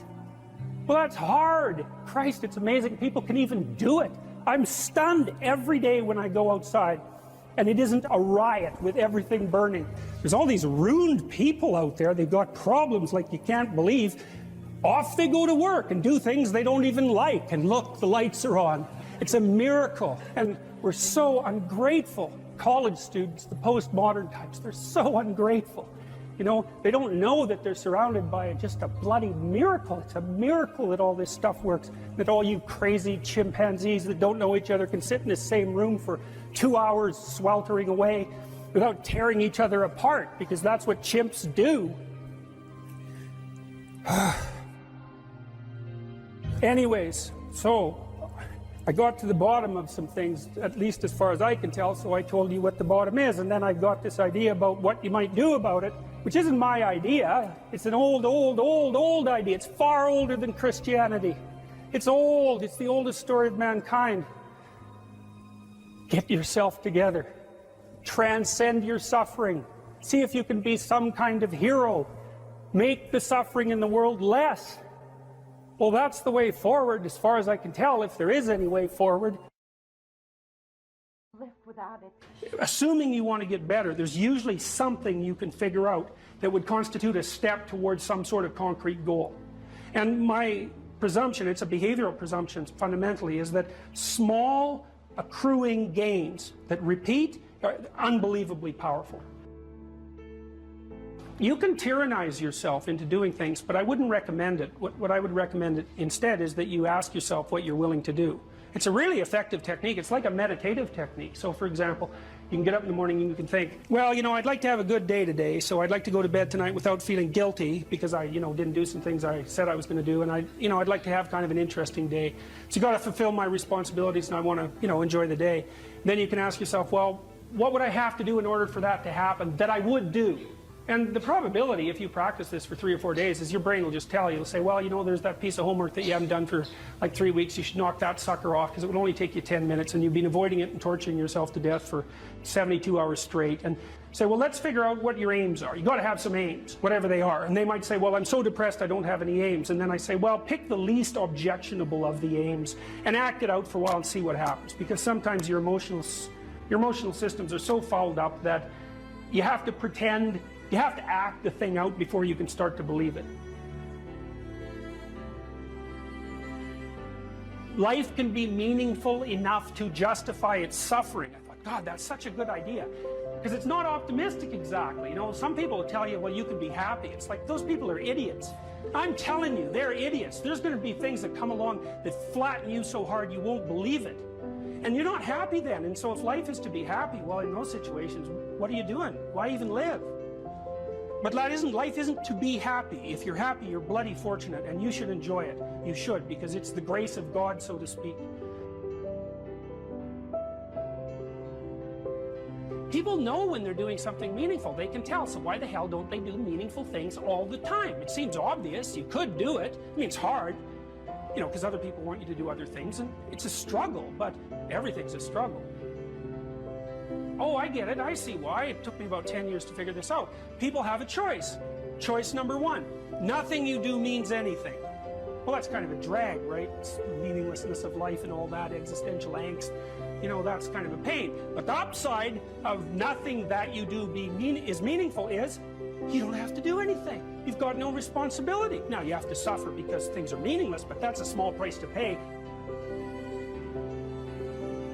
The alternative is everything you do matters.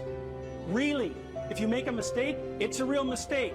If you betray someone, you tilt the world a little more sharply towards evil rather than good. It matters what you do. Well, if you buy that, then you can have a meaningful life. But there's no mucking around.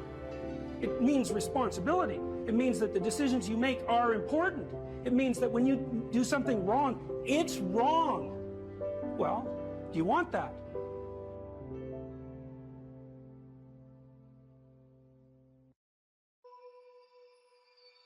We should make a very clear distinction here that often when people are embittered and resentful and feel like they're victims, it's because really awful things have happened to them. Now, not always, but often. And so then the question is, well, if you're in a situation and something really awful is happened to you or has happened to you, then, well, why shouldn't you feel like a victim? And is there a better alternative? And part of what you were trying to lay out in this part of the book is what those better alternatives are. So part of looking for that hero is to find out from someone else's example. In your case, it was your mother, but these other sources that you described, of people who were in a sort of hell, in an undeniable sense, but who chose in a very real way to make it as good as it could possibly be given the circumstances. And so they had to turn to sources of power, let's say, and strength and fortitude and resilience that weren't, in some sense, obviously associated with the catastrophe. I mean, in your mother's case, it's a pretty tragic situation. She's a young mother, she has young kids, now she has breast cancer, and she fights a losing battle over a period of 5 years. That's pretty bad. And then you have to ask yourself, given that that's obviously pretty bad, how is it even possible that someone could handle that with not only grace and courage, but the kind of grace and courage that leaves their children with an immovable sense of the ability to prevail in the face of the deepest adversity. I mean, that's really something. You said here, thousands have come before you and they did just fine. So quit your complaining. And it's not because you have nothing to complain about. That's not the case. It's that that's not the right approach. The fact is, and this is such an optimistic fact, as well as a judgment in some sense, the fact is that if someone else can do it, so can you. And that's something, right? If you're reading about the great heroes in history, people who are in these terrible situations, and you see someone rise to the occasion, and then you can say, well, that was a person who did that, and I'm a person, and so maybe I have that capacity too, even though I don't know how to approach it. And then some of the rest of your book, much of the rest of your book, I would say in some sense is a guide to help people figure out how they could approach that. One of the things you point out first is, well, notice who you admire. And then maybe try consciously practicing becoming like that. And you know, people are very, very, very, very tough. And it turns out that if you face things, that you can put up with a lot more than you think you can put up with, and you can do it without becoming corrupted. And she did recover quite fully, and much as a consequence of her own machinations, because she figured out what was wrong with her and then took the necessary steps to fix it, which is nothing short of a bloody miracle as far as I'm concerned. And anyways, part of the cat bit is, I actually start by talking about our dog, who actually died about a year ago, but he's still alive in the book. I let people know, because dog lovers love dogs, and if you love cats, then they think you don't like dogs, and then they think they don't like you. So I also point out at the beginning of the chapter that, if you want to pet a dog on the street, that's okay too, so you don't have to get up in arms about it. But the idea is that, you have to be alert when you're suffering. You have to be alert to the beauty in life, the unexpected beauty in life. And that's kind of what I was trying to get across with the idea of the cat. There's this cat that lives across the street from us called Ginger, and Ginger's a Siamese cat. And cats really aren't domesticated, technically speaking. They're still wild animals, but they kind of like people. God only knows why, but they do, And so Ginger will come wandering over, and our dog looks at her, but they're friends, and she rolls over on his back, and Seiko used to, nose her a bit, and then she'd kind of mosey over and let you pet her if she was feeling like it that day. And, you have to look for that little bit of sparkling crystal in the darkness when things are bad. You have to look and see where things are still beautiful and where there's still something that's sustaining. And you know, you narrow your time frame and you be grateful for what you have, and that can get you through some very dark times, and maybe even successfully if you're lucky. But even if unsuccessfully, then maybe it's only tragic and not absolute hell. And you can do that, you know, in the worst situation. You can make it only tragic and not hell. And there's a big gap between tragedy and hell. You know, there's nothing worse at a deathbed than to see the people there fighting. The death is bad enough, but you can take that, as terrible as it is, and make it into something that's absolutely unbearable. And maybe I think, and this is sort of what I closed the book with, this idea is that if we didn't all attempt to make terrible things even worse than they are, then maybe we could tolerate the terrible things that we have to put up with in order to exist, and maybe we could make the world into a better place, you know. And it's what we should be doing and what we could be doing, because we don't have anything better to do. And that's what the book is about. And that's the end of 12 Rules for Life. This old client of mine, he was about 85 when he came to see me, and he was a financier and a kind of a mathematical genius. He made these little pendants out of a mathematical symbol for the most beautiful mathematical equation that was ever written. He made them out of gold, and he would hand those out. And he had studied psychology as a young man, and he introduced me to this concept that I didn't know about, called the Pareto distribution, which, see, I'd been taught as a psychologist that most human characteristics were normally distributed, right? So most people were average and some people were extreme. That's a Pareto, or a normal distribution. Intelligence is like that, and height, there's more people of average height than very tall or very short, and weight is like that, and lots of things are normally distributed, and psychologists tend to assume that everything is, but it isn't. Creative products are distributed in a Pareto distribution, and that's a whole different thing, and it's really important to know this. It's another fundamental fact, the knowledge of which can sort of transform the way you conceptualize, let's say, the political landscape. So here's an example of the Pareto distribution. You know, there's a rule of thumb that if you run a company, that 20% of your employees do 80% of the work, or that 20% of your customers are responsible for 80% of your sales, or that 20% of them are responsible for 80% of the customer service calls. Same thing, but that's not exactly the rule. The rule is worse than that. The rule is, in a given domain, the square root of the number of people operating in that domain do half the productive work. So you think, well, you have 10 employees, 3 of them do half the work. It's like, yeah, okay. What if you have 100 employees? Then 10 of them do half the work.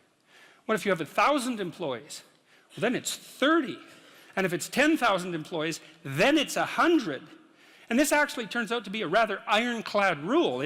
It applies across very, very many situations. It applies, for example, to the mass of stars and the size of cities. So you can see how universal it is as a law. And it's something like those that have more get more, and those that have less get less. That's the Matthew principle, right? To those who have everything, more will be given. From those who have nothing, everything will be taken away. And the economists sometimes call that the Matthew principle. And so what that lays out is a world that's rife with inequality. So, you know, you hear this idea that I think it's the 85 richest people in the world have more money than the bottom 2 billion. That's a Pareto distribution phenomena. And you might say, to hell with capitalism for producing that. It's like, sorry, you got your diagnosis wrong. It's a natural law. It's no matter what society you study, you get a Pareto distribution of wealth. You get a Pareto distribution of number of records recorded. You get a Pareto distribution of number of songs written or goals scored. Like any creative product has that characteristic. And it's partly because as you start to become successful, let's say, people offer you more and more opportunities. And as you start to fail, people move away from you and you plummet. And so, okay, so that's rough. So what it means is that there is always a landscape of inequality. And I'm not saying that we shouldn't do anything about it, although I am saying that we don't know what to do about it. That's the thing, you know, because you can modify the Pareto distribution of wealth, let's say, but we don't know how to do it without maybe disrupting the system so completely that it collapses, which is what happened in the Soviet Union, for example, and in Maoist China. They were trying, at least in principle, to adjust inequality. But the cure was far worse than the disease. And the truth of the matter is, we actually don't know technically how much inequality there has to be to generate wealth. We can guess, and you could say, well, there should be less, and you might say, well, there should be more. If you're left-wing, you'd say less, and if you're right-wing, you'd say, well, we'll just let the inequality flourish. But we do know that it's inevitable, and we also know that we don't know how to regulate it. So, there is inequality. What that means is there's always going to be people around that are better at something than you are. And that's a problem, because you can get jealous, and you can get bitter, and you can get resentful, and worse, you can get hopeless, you know, because you look like I have this friend of mine. He told me something so funny. He was decrying his lack of success in the world, and he compared himself to his roommate. And he said, you know, his college roommate was doing much better than he was. And his bloody roommate was Elon Musk. It's like, really? Like, it's like, oh, you're not doing as well as Elon Musk. Well, I mean, you can see it would take it rather personally, because they were roommates and everything. It wasn't like he was doing badly. Like, he was doing pretty damn well. It's like, I'm not as good as Elon Musk. It's like, yeah, well, you and like 7 billion other people, you know. But I thought it was instructive because you have to be careful who you compare yourself to. Now, you can't just not compare yourself to successful people, right? Because then you don't have anything to aim at. And one of the things I learned from Jung, this was a cool thing, I'm going to make a real lateral move here. Jung thought the book of Revelation was appended to the Bible because the Christ in the Gospels was too merciful. He was too nice a guy. Now, he's an ideal, right? And Jung said, wait a second, an ideal is always a judge. That's the thing about an ideal, because you're not as good as your ideal, so your ideal is a judge. And Revelation has Christ coming back as a judge, and that was Jung's explanation at the level of the collective unconscious for the pasting of that remarkably strange and terrible book onto the end of the Bible. So, well, anyways, my point is an ideal you need an ideal because you have nothing to aim at, but an ideal is a judge, and you always fall short of the ideal. So how the hell can you have the benefits of having an ideal without having the crushing blow that goes along with having the judge that always regards you as insufficient? So I was trying to work that out in the chapter, and this is something I've had to work out a lot as a clinical psychologist. It's like, well, let's say you need a goal, but we don't want to let your distance from the goal crush you. So you got to set up a goal, and then you got to break the goal down into parts so that you can move towards it, and you have a fairly high likelihood of doing it. So that's a bit of practical, I wouldn't say advice, it's because it's better than advice. It's some practical knowledge about how to go about achieving an aim. Set a high aim, but differentiate it down so you know what the next step is, and then make the next step difficult enough so you have to push yourself past where you are, but also provide yourself with a reasonable probability of success. It's also what you do with children, right? You want to push them because they need to grow up and be more than they are, right? But you don't want to crush them with constant failure. So what you do is aim high and make the goal difficult but proximal. So anyways, so that's one way of looking at it. But then the next thing is, you know, I've had clients, many clients in their 30s, who are trying to, this is more true with women, I would say. A lot of women who are very high achieving and who established their career goals at 30 and then want to differentiate out their life. They want to have a husband, they want to have a family, they're trying to figure out how to do that. And one of the things I've noticed that around 30, you really have to stop comparing yourself in some ways to other people.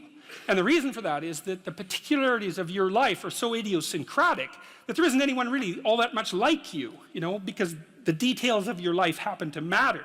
And so maybe you compare yourself to some rock star or something like that, and you know, the person's rich and famous and glamorous and all that, but you know, they're alcoholic and they use too much cocaine and they've had 3 divorces, and it's like, how the hell do you make sense out of that? Is that someone that you should judge yourself harshly against or not?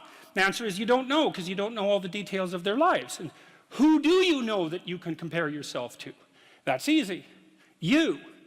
Yesterday. So here's a good goal. It's something like, well, aim high. And I really mean that. It's like, and we'll talk about that a little bit too. Aim high, but use as your control yourself. It's like, so your goal is to make today some tiny increment better than yesterday. And you can use better, you can define better yourself. This doesn't have to be some imposition of external morality. You know where you're weak and insufficient, where you could improve. You think, okay, well, this is what I'm like yesterday. If I did this little thing, things would be just an increment better. And Well, that's a great thing, because you get the ball rolling, and incremental improvement is unstoppable. You can actually implement it, and it starts to generate Pareto distribution-like consequences. It starts to compound. And I've seen that happen in people's lives over and over. Well, people write me all the time and tell me that they're doing that, but I've seen that happen in people's lives continually. They make a goal that, the goal should be, how could I conceive of my life so that if I had that life, it would clearly be worth living, so I wouldn't have to be bitter, resentful, deceitful, arrogant, and vengeful. Like, that's sort of the bottom line, right? Because that's what endless failure does to you. It's not good. And that's what life without purpose and a goal does to you as well, because life is very hard. So you think, okay, well, I need to adopt a mode of being that would justify my suffering. And you can ask yourself that question. What would make this worthwhile? I quote Nietzsche, I think in that chapter, he said, "He who has a why can bear almost any how." That's a lovely line, man. I mean, it's a lovely line. And it's really worth thinking about. So you think, well, how do I manage all this misery and suffering and futility? It's like, well, I need to figure out what I would have to do in order to make that clearly worthwhile. And so then you have your goal, and then you think, well, I need to move towards that incrementally, because I'm kind of useless and can only do so much, and maybe not even that. But all I have to do is be a little bit better than my miserable self yesterday. And that'll propel you forward very rapidly, and you can succeed at it, which is also really lovely, because why not set yourself up for success, you know, because otherwise you'll droop around like a number 10 lobster, and you know, that's just not good. You get all pinchy when that happens, and it's not a good thing. Well, one of the things that I think can be really useful, and this is also a skill that will serve you well for the rest of your life, is to start using a schedule, like a Gmail calendar, and schedule in studying time, for example. Now, so I've got some thoughts about using a schedule. People often don't like schedules because it's like developing your own tyrant. You know, it's, okay, well, here's a whole bunch of things I have to do tomorrow. That's my schedule, and I better stick with it, or I'm a bad person, I'm a failure. And that's not the right way to go about it, the scheduling. What you want to do with the schedule is design the day that you would like to have. Now, some of that's going to involve responsibilities that you have to live up to, or your life will get worse, right? So, but I would say, if you're trying to start learning how to manage your school stress, is like, schedule in 10 minutes of homework. Maybe before you go to school in the morning, if you can get up. You probably can't, because teenagers have a hard time getting up in the morning. But start with 10 minutes. See if you can train yourself to sit down for 10 minutes after dinner, some regular time, and do 10 minutes of homework. And that's it. Put that in there as a goal.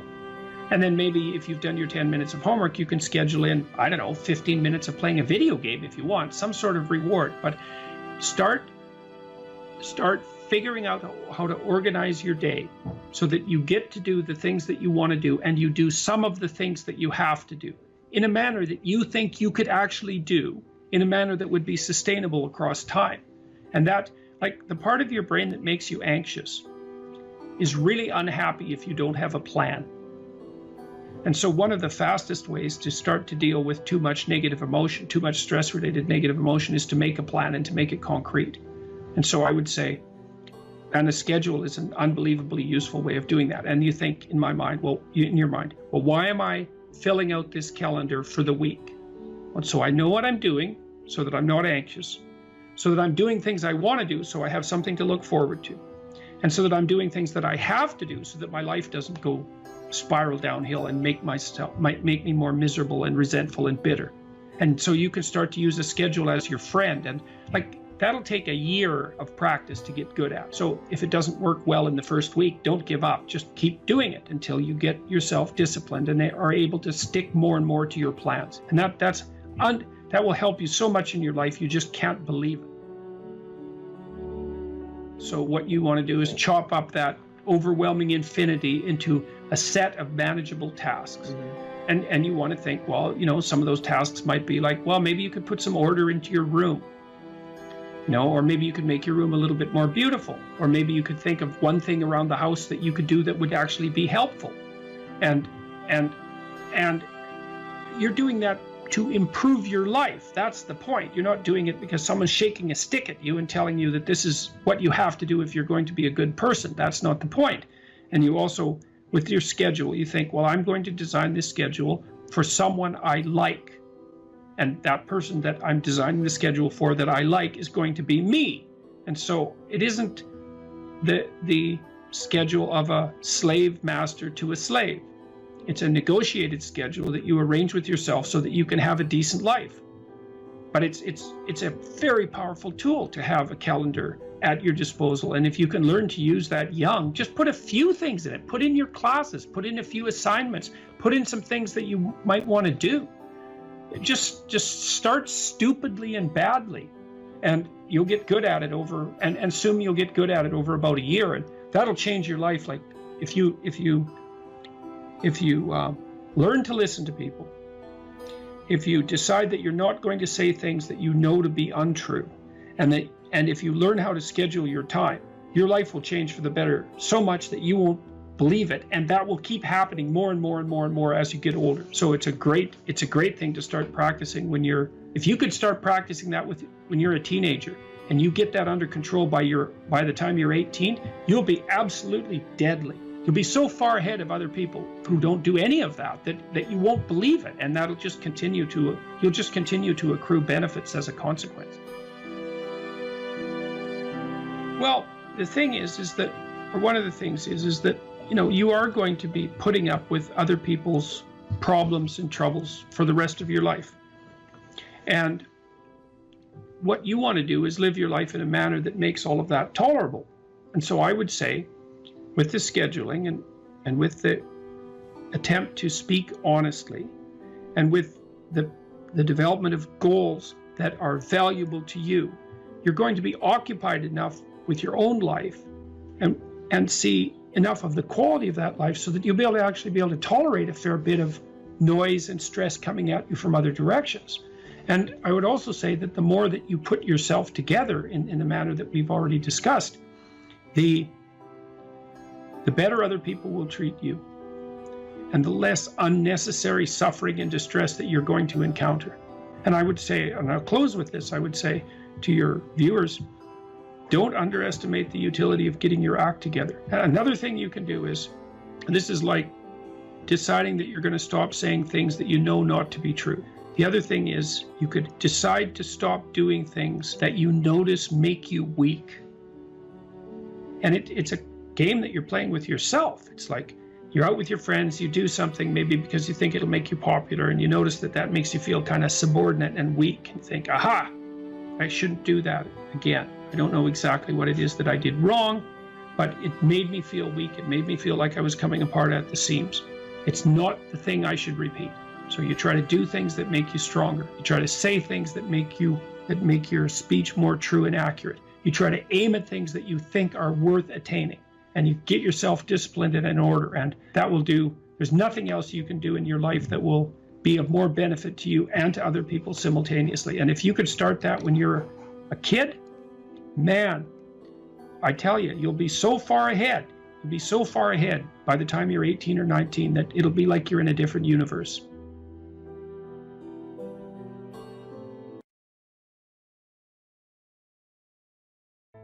Here's some items, so you guys can do a quick big 5 on yourselves. And I'll tell you the upside and downside of it. So, if you're orderly, you follow a schedule. How many of you follow a schedule? Okay. And how many of you don't? Okay, so one thing I would recommend is that you do. And I'll tell you why. Like, intelligence is a very good predictor of academic performance. And there's not a lot you can do about your intelligence. I mean, you can squander it, but it's very difficult to improve it. Conscientiousness, well, it's a trait too, so it's hard to work on, but we know that conscientious people get better grades, and it's reliable, and it's a powerful effect. And so, if your time use is organized, then the probability that you're going to be successful is very high. So, one of the things you might think about is make friends with a calendar, like Google Calendar or something like that. And I can tell you some tricks about that, because really it is important. Like, and I'm not kidding around about this. If you're low in conscientiousness, it's really going to trip you up as you walk through life. There's not very many advantages to it that I've been able to see, and I'm not assuming that just because you don't follow a schedule you're low in conscientiousness, but it is one of the items that mark it. The only advantage I've seen so far to being unconscientious is that if you become unemployed, it doesn't bother you as much. And I mean, that actually turns out to matter in some situations. So like, you know, if a big company has to shed 50% of its employees, it's the conscientious people are going to suffer themselves to death for it. And the unconscientious people, they're not going to care anyways because they weren't working anyways. So it doesn't matter if they have a job or not. So here's one way of thinking about making use of a schedule. Often people are afraid of schedules because they think of them as a trap. You know, you make a schedule and it's like this little prison that you have to live inside, and you know, and all you're doing in your schedule is putting down things you have to do or should do, and so, you know, there's not a lot of fun in that. And so not only is it a trap or a prison, but it's kind of an unpleasant one. But a way to work with a schedule in a lot more sophisticated way is to think, well, I'm going to plan the next week, say, because you plan it day by day, but we'll take the week as the unit level of analysis and think, well, I'd like to plan a week I'd like to have. And then your schedule all of a sudden becomes a tool for increasing the quality of your life. And that's a whole different issue, you know, because you might think, what's the emotion that you suffer, assuming you suffer one of these emotions? If you have an essay that's due and you're not doing it, like, would you regard that as a pleasant emotion or unpleasant emotion? Okay, so do you think you can characterize the unpleasantness? Like, what kind of emotion is it? It's guilt, okay. Anything else? Frustration? Yeah, so you're sort of frustrated with yourself. Yeah, you need a slap, right? You think, I need a slap. So, okay, so guilt, anything else? Anxiety? Restlessness? So that's kind of an agitation. Yeah, it's because your body knows you should be doing something, but you know, you're not pointing it in the right direction, so it's shame? Is that reasonable? So, okay, so the reason I was asking you about that is because, you know, most of the negative emotions are associated with neuroticism, but some of them seem to be associated with conscientiousness. And the conscientious negative emotions seem to be guilt and shame, fundamentally. And so recent research, and really recent, I only got this paper like a week ago, I think it's about 4 months old, seem to indicate that conscientious people feel less guilt, but they're more guilt prone. So if they don't do something, that makes them guilty, but they organize their time so they are doing the things they're supposed to do, so then they don't feel guilty. So anyways, back to the schedule. So, all right, you think about your week and you think about your day, and you think, well, how would you improve the quality of a given day or a given week? Well, one of the ways of improving it is to not put yourself into the situation where there are things hanging over your head that you have to feel guilty and ashamed about, because that's a very unpleasant way of being. And, you know, if you have an essay that's due in a week and you're procrastinating, then the fact that you have to do that essay can ruin the whole week. And even when you're doing something that's positive, hypothetically, it's kind of that horrible kind of positive that you experience when you know that you should be doing something else. And so that's when you end up watching YouTube videos about like dancing cats or something like that. You know, and it's at best it's a guilty pleasure. It's not a pleasure at all. You think, like, what the hell am I doing watching videos of dancing cats, you know? But then you know that you're procrastinating, and that's low quality, very low quality existence. So if you use your schedule, you can think, okay, well, here's some times that I'm going to do this work. And then you can also sort of ask yourself about that when you're designing your schedule. Because you don't want to design a schedule like you're Adolf Hitler telling yourself what to do, you know, because you're not going to comply with it then. What you have to do if you're going to design a schedule is you have to ask yourself, all right, I'm going to set aside some time to study over the next week or to do this essay or whatever it is. How much time would I actually spend studying? An hour or two a day might be a worthwhile thing to schedule in, and I would say don't schedule in more than that to begin with, because then you'll fail and then you'll stop using the schedule. And so the other thing you want to do is you want to schedule in things that you want to do, and then you want to look at the day or the week and you want to think, hey, that's a week I'd like to have. If I had a week like that, it would be good. You know, I'd be caught up so that all that negative emotion doesn't have to accrue. And I would have done a bunch of things that I'm interested in doing, and at the end of the week, I'd be in better shape than I was at the beginning. And if you treat a schedule like that so that what you're using it is to design the days and weeks that you want to have, instead of using it as this little, you know, jail that you have to put yourself in that you're not going to do anyways, then you can learn to use them. And that's one thing you can do to make yourself more industrious, more conscientious. Follow a schedule. I've told people to learn to use a schedule, and people often hate schedules because they act as their own tyrants, right? They say, well, you have to do this unpleasant thing, and then here's another unpleasant thing you have to do, and then you have to do this unpleasant thing, and you do that for about 3 days, and you think, to hell with this, I'm not doing that, you know, and you fall off the wagon. That isn't what you're supposed to do with a schedule. You're supposed to use it to design the days that you would like to have if you were taking care of yourself. And so some of that is, you know, you wake up in the morning and you think, here's 5 things I have to do that if I don't do, my life will be worse. It's like paying bills, for example, or taking out the garbage. It's like you have to do those because otherwise things degenerate. So you got to put some of those in the schedule, because otherwise tomorrow is worse than today, and that's a bad trajectory. But you also want to build in things, you know, you've got to act in some sense like you're dealing with a relatively recalcitrant 9-year-old. It's like, so, well, here's some things you have to do, but here's some things that if you do, you could reward yourself with. And if you get the balance there between obligation and reward right, then you'll find that you're motivated to do the things. And that's what you want to do. You want to do that so it's sustainable across days and weeks and months. And so you got to treat yourself like a good boss would treat a valued employee, and not like a tyrant would treat a slave, because the slave will rebel. And you know, people say, well, I don't follow through on my plans. It's like, well, A, they're probably not very well formulated, and maybe you're doing them because of an external moral obligation or something. They're not really your plans, right? And B, you're acting like a tyrant and a slave, and that's a bad relationship to have with yourself. Treat other people as you would like to be treated. It works both ways. You also treat yourself like you treat other people properly. So that's a necessary thing, and often people don't do that. But the scheduling is really important.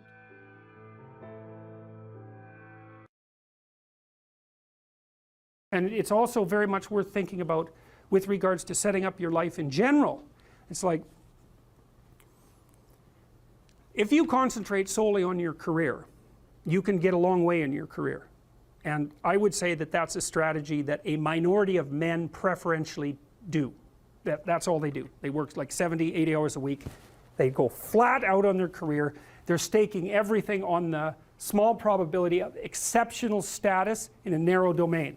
But it's hard on them. They don't have a life. It's very difficult for them to have a family. They don't know how to take any leisure activity. Like, they get very one-dimensional. Now, it may be that unidimensionality is the price you have to pay to be exceptional at one thing, right? Because if you're going to be something like a genius level mathematician, and you want to do that or a scientist, say, it's like you're in your lab all the time, you're working 70 hours a week or 80 hours a week, you're smart, you're dedicated, you're unidimensional, and that's how you get to beat all the other people who are doing that. It's the only way. But the problem is you don't get a life. Now, if you love being a scientist and you have that kind of focus of mind, well, first of all, you're a rare person, and second, you're going to pay for it. But fine, more power to you. But it's a risky business to do that. You sacrifice a lot for it. You know, and I would say most often, if you're speaking about having a healthy life, that isn't what you do. You spread yourself out more. So, you know, you have a family, you have some things that you do outside of work that are meaningful to you and useful. You have a network of friends. Well, those 3 things alone, or 4 things alone, are plenty to keep you well oriented. And then if one of those things collapses, you know, everything doesn't go. Now, the price you pay for that is the more you strive to optimize that balance, the less likely you are to be fantastically successful at any single one of them. But you might have a very, you know, if you consider your life as a whole, that might be a winning strategy. One of the things Carl Jung said, I really liked this. He thought that men went after perfection and women went after wholeness. So they're different value, they're different, there's something different at the top of the value hierarchy. So perfection would be stake it all on one thing and look for radical success. Not that all men do that, because they don't, but we're talking about extremes, at least with regards to the men that do that. The wholeness idea is more like, well, it's like I want one thing in my life to be 150%, or I want 5 things in my life to be 80%. Well, there's a lot more richness in a life where you have 5 things operating at 80%, but you're not operating at any of them at 150%. So, and I really believe this because I've watched men and women go through their careers now for a long period of time, and one of the things that, there's lots of things that produce this, but one of the things that I've noticed is that mostly women in their 30s bail out of unidimensional careers. They won't do them. They won't put in the 80 hours a week that they would have to put in order to dominate that particular area. And it isn't, the reason that they won't do it is because they decide it's not worth it. And no wonder, because why would that be worth it? You have to ask yourself that. It's like, well, you want to be an outstanding scientist. It's like, okay, really, that's what you want, because that means that's what you do. Because you're competing with other people, you know, they're smart, they're hardworking, and if you want to be at the top, you have to be smarter and work harder than any of them. And working hard means working long hours. I mean, it also means working diligently, but in the final analysis, it's also an additive issue. If I'm smart and hardworking and I can crank out for 70 hours a week, and you do it for 30, it's like, in 2 years, I'm so far ahead of you, you will never ever catch up. So, anyways.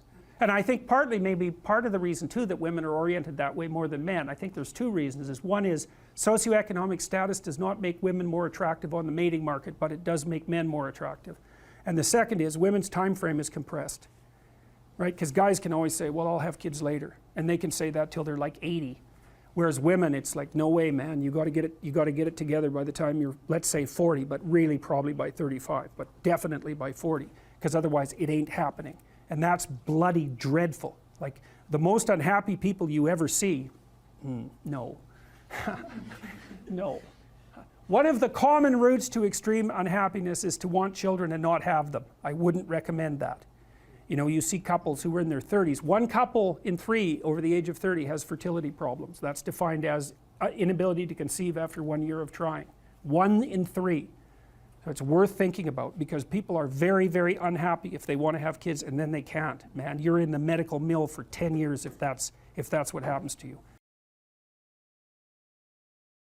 Well, so you're moving from point A to point B in your little circumscribed world. You've made everything invisible, and as long as that works, then your theory's good enough. It's accurate enough, it's true enough, you're in your little paradise. But if something comes up and objects, well, that's where your character is tested fundamentally. That's the character test. It's like, what do you do with messages of error? And that's a tricky issue. Okay, so here's a solution to that. Here's what not to do. I am a bad person. I got to see I'm a bad person. I might as well just go jump off the bridge. It's like, no, that's not good, because what that means is that every time you try to learn something, you're going to make a mistake, because what do you know? So you're going to make mistakes. And if the rule is every time you make a mistake, you're going to go jump off the bridge, then that's not a useful problem-solving strategy. And so when you make a mistake, you don't get to beat yourself to death with a club.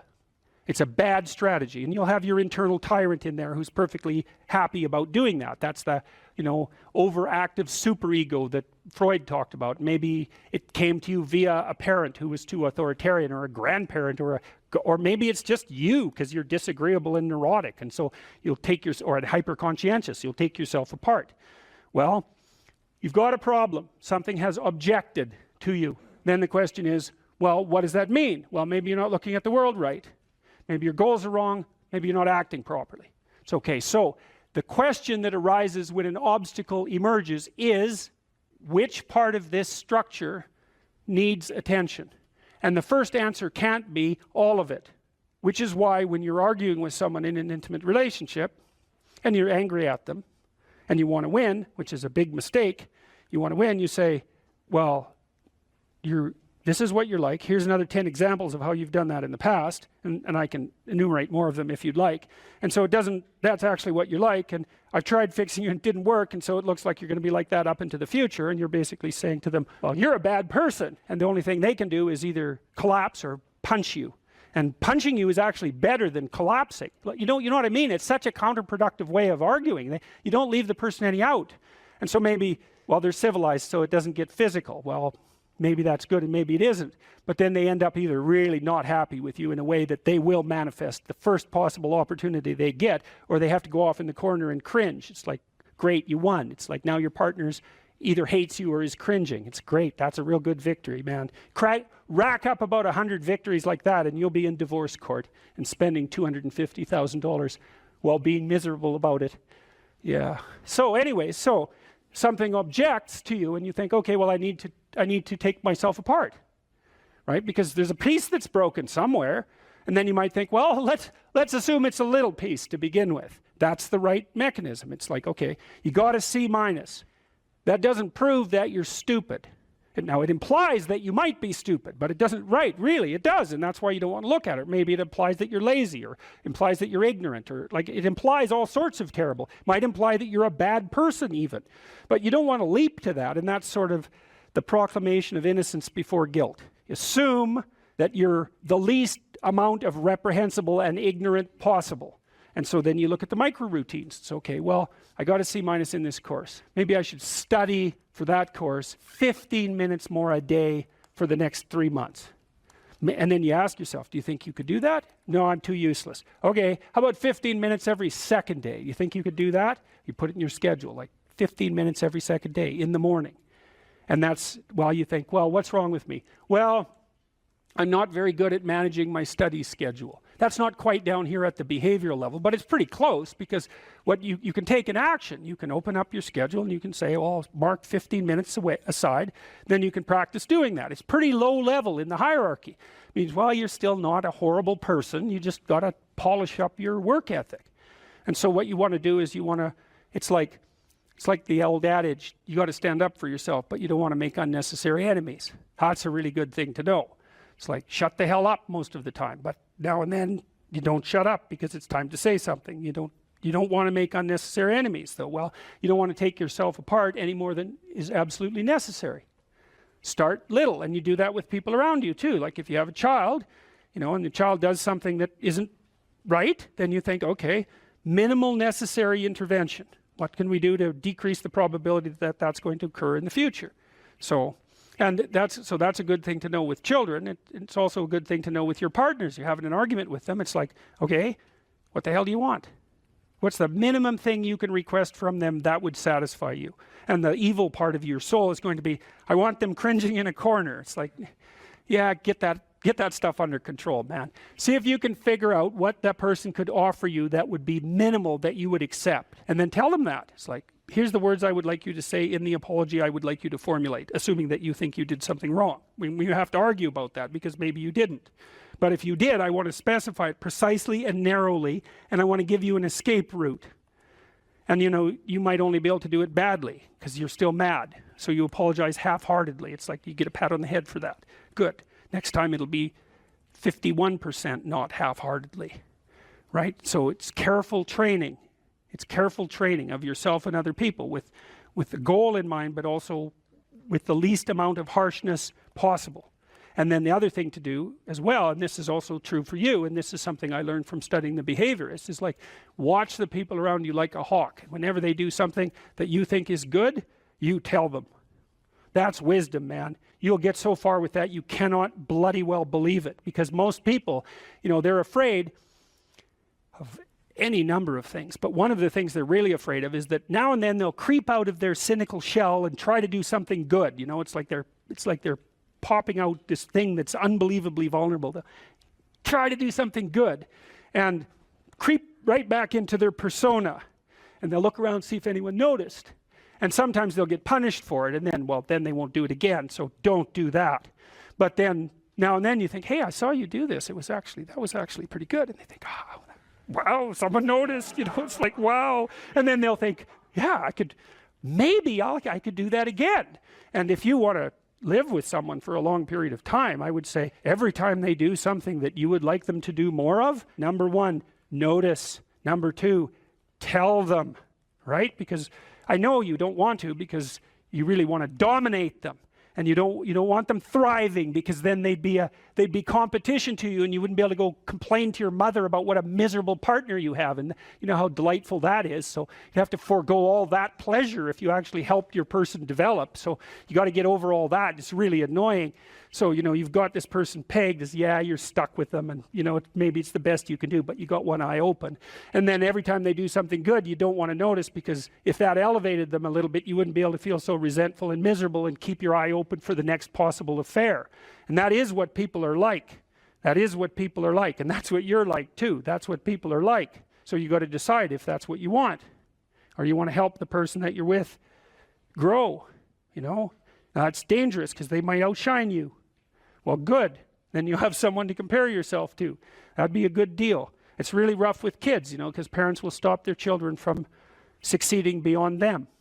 They get jealous, and then they'll put them down, and then they have kids that do not like them, and they'll pay for it.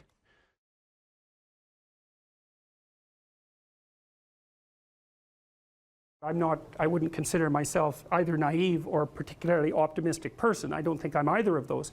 But this isn't actually an idea. This is one of the only ideas that I've ever found that I really believe to be rock solid. I actually think that it's true. And it's very optimistic, because it says you can use your sense of meaning to calibrate your progress through life.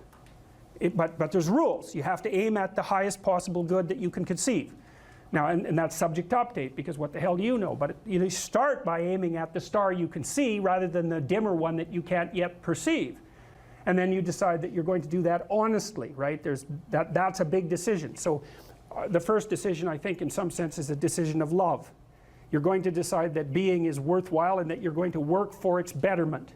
And that's a decision that's based on love. And the second decision is based on truth. Having made that decision, you're going to play a straight game. Having made those two decisions, I think that you can allow your sense of meaning to calibrate your pathway. And then what's so interesting is that you hit a state that's as close to paradisal as you're going to hit right away, because being engaged like that, it's better to be engaged in the solution of a complex problem than not to have a problem at all. And that's no different than saying it's better for there to be being than non-being, because being is a problem. And so if you want to have no problems, then you have no being. And you could say, well, being is so miserable that maybe that's the route we should take. And fair enough, but maybe you can have your cake and eat it too. You can have the damn problem. It can be a problem worth solving, and you can be so engaged in solving the problem that it justifies the fact that the problem exists. And then you get to have the problem and the solution at the same time, and maybe that's better than not having the problem at all. And I believe that, because one of the things I have seen, and I've seen this being so interesting when I've been lecturing to people, especially more recently, and this is also manifested itself on YouTube. I'm talking to people a lot about responsibility, and it's young men in particular that seem to be responding to that. And I think that's partly because I think that young women, in some sense, have their responsibility map already laid out for them. It's also less voluntary in some sense for women, because they have more complicated problems to solve in the first part of their life, right? Because they have to get the family problem solved. But whatever. I've been talking in a very delineated manner about responsibility, which is a strange thing to sell to people, but responsibility is what gives your life meaning. And so then you might say, well, then take on ultimate responsibility. And what happens? You have an ultimately meaningful life. And then you might say, well, if your life is ultimately meaningful, doesn't matter if it's punctuated by tragedy or even predicated on tragedy.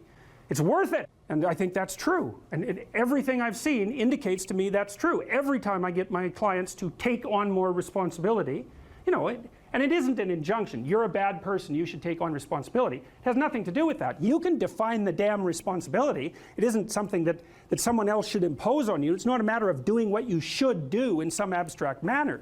It's not that. It's the choice of what game you're going to play. And you know, you can play the game of the seeker, I would say, and if you play that game, then everyone wins. And it's the best game you can play. And so the answer, in some sense, to the tragedy of life, to the catastrophe of life, to the fall, is to adopt the responsibility of mortality that goes along with that, and to play that game maximally. And paradoxically, it's in the willingness to do that that the solution emerges. And I don't, you know, I have done my best with every single thing I've talked to you guys about. I have done my best to do what Dostoevsky does in his novels, which is I make a proposition and then I spend months or years trying to figure out if I can take the bloody thing apart, if there's something wrong with it, because I want to find out. I want to hit it with a hammer and see if it breaks. And what I've been trying to do is to tell you all the things that I've gathered, let's say, or laid out or articulated or discovered over the last 30 years that I have not been able to break with the biggest hammer that I could take to them. And I guess that's the fundamental one, is that I believe that the idea that lurks in these images,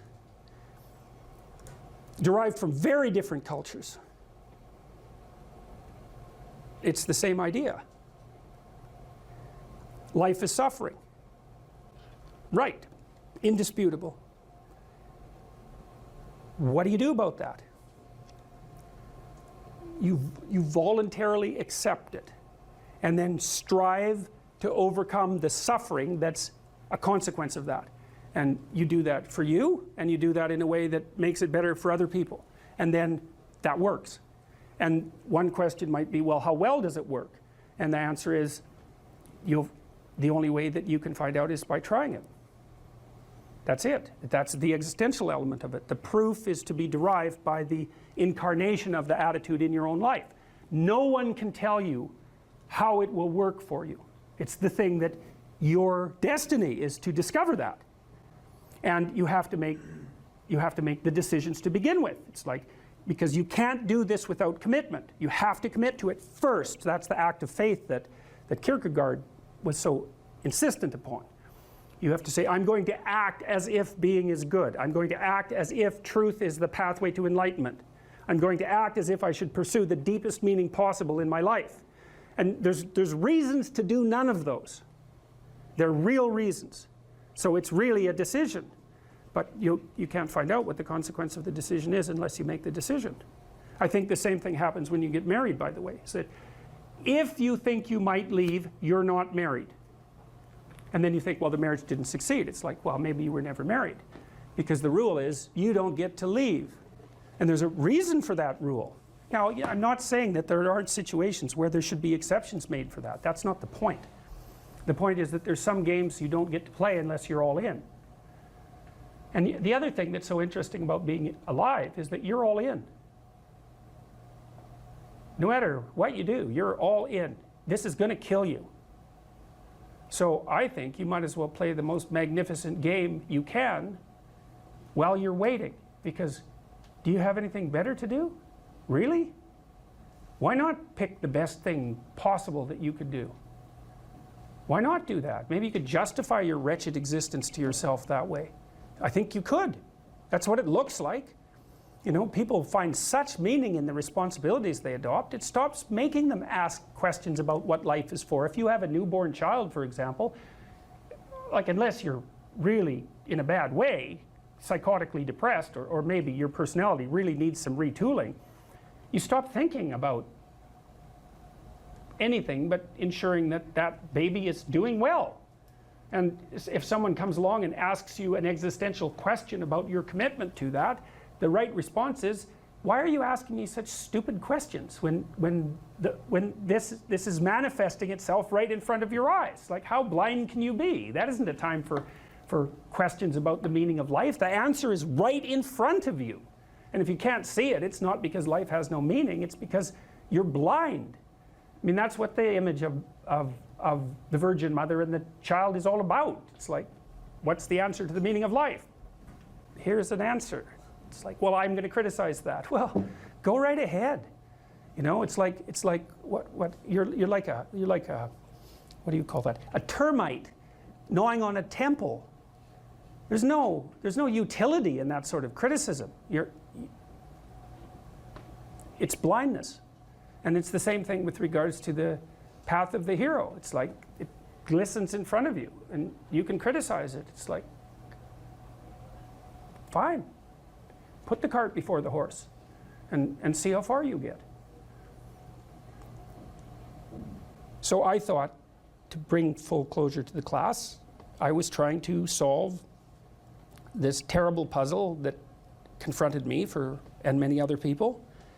about how it was that human beings got themselves in such a tangle about what they believed. Such a tangle that we were pointing the ultimate weapons of destruction at one another, which, by the way, we are still doing. And I thought, okay, well, I understand that. We need our belief systems. They orient us. And that means there will be conflict between belief systems, and that can be a catastrophe. And that's being played out everywhere, again, in very many ways. What's the solution to that? Well, one possibility is there's no solution. It's just mayhem all the way around. Could be the case. But it seemed to me, as I delved into it, that the proper solution to that was to live properly as an individual, because you're more powerful than you think. Way more powerful than you think. I mean, God only knows what you are in the final analysis. You're blind to your own weaknesses, but you're also blind to your own strengths.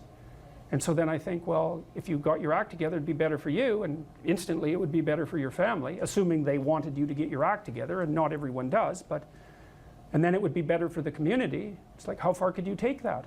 If you stopped wasting time, and if you stopped lying, and if you oriented yourself to the highest possible good that you could conceive of, and you committed to that, how much good could you do? Well, I would say, why don't you find out? So that's what I think you should do. You should find out. You don't have anything better to do. And there's nothing in it, as far as I've been able to tell, there's nothing in it but good. So maybe you could sort yourself out so that you wanted nothing but the good. And then maybe you could help make that manifest in the world. And maybe we wouldn't have all these terrible problems then. At least we'd have fewer of them, and that would be a start. So it's the answer to the problem of humanity is the integrity of the individual. That's the answer. So, and states that are predicated on that realization are healthy. So, and states that aren't are doomed to stagnation and catastrophic collapse. And personalities that are predicated on self-tyranny and the tyranny of others are doomed to collapse. So, and then you think, well, what's the barrier? And the barrier is, are you willing to accept the responsibility? And part of the answer to that is, reduce the damn responsibility until it's tolerable. You don't have to fix everything at once. You could just start by fixing the things that you could fix. Or you could even do it more. You could do it with even less self-sacrifice. You could start by fixing only the things that you want to fix. God, you can get a massive way that way. So do it. See what happens. That's what you should have been taught in university right from the beginning. It's like, aim at the highest good. Tool yourself into something that can attain it. And go out there and manifest it in the world. And everything that comes your way will be a blessing. And so all you have to do is give up your resentment and your hatred. I know that's a hard thing to give up because you have plenty of reason for it. That's probably a good place to stop. So it was a pleasure. If you concentrate solely on your career, you can get a long way in your career. And I would say that that's a strategy that a minority of men preferentially do. That's all they do. They work like 70, 80 hours a week. They go flat out on their career. They're staking everything on the small probability of exceptional status in a narrow domain. But it's hard on them. They don't have a life. It's very difficult for them to have a family. They don't know how to take any leisure activity. Like, they get very one-dimensional. Now, it may be that that unidimensionality is the price you have to pay to be exceptional at one thing, right? Because if you're going to be something like a genius-level mathematician, and you want to do that for, or a scientist, say, it's like you're in your lab all the time, you're working 70 hours a week or 80 hours a week, you're smart, you're dedicated, you're unidimensional, and that's how you get to beat all the other people who are doing that. It's the only way. But the problem is you don't get a life. Now, if you love being a scientist and you have that kind of focus of mind, well, first of all, you're a rare person, and second, you're going to pay for it.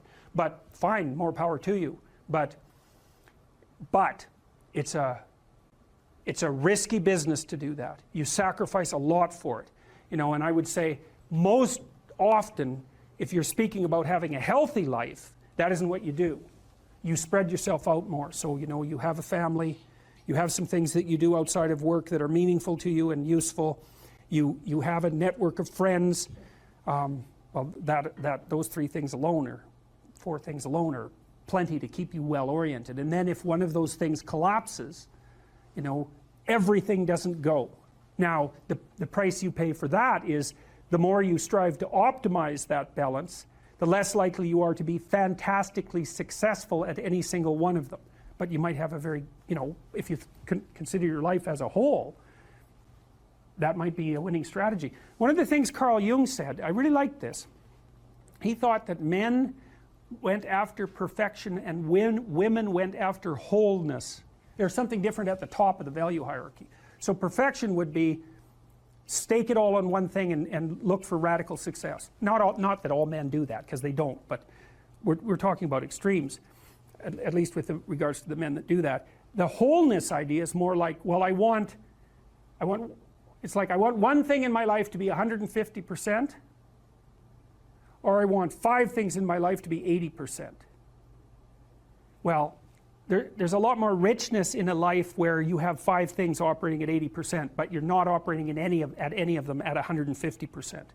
So, and I really believe this because I've watched men and women go through their careers now for a long period of time, and one of the things that, there's lots of things that produce this, but one of the things that I've noticed is that mostly women in their 30s bail out of unidimensional careers.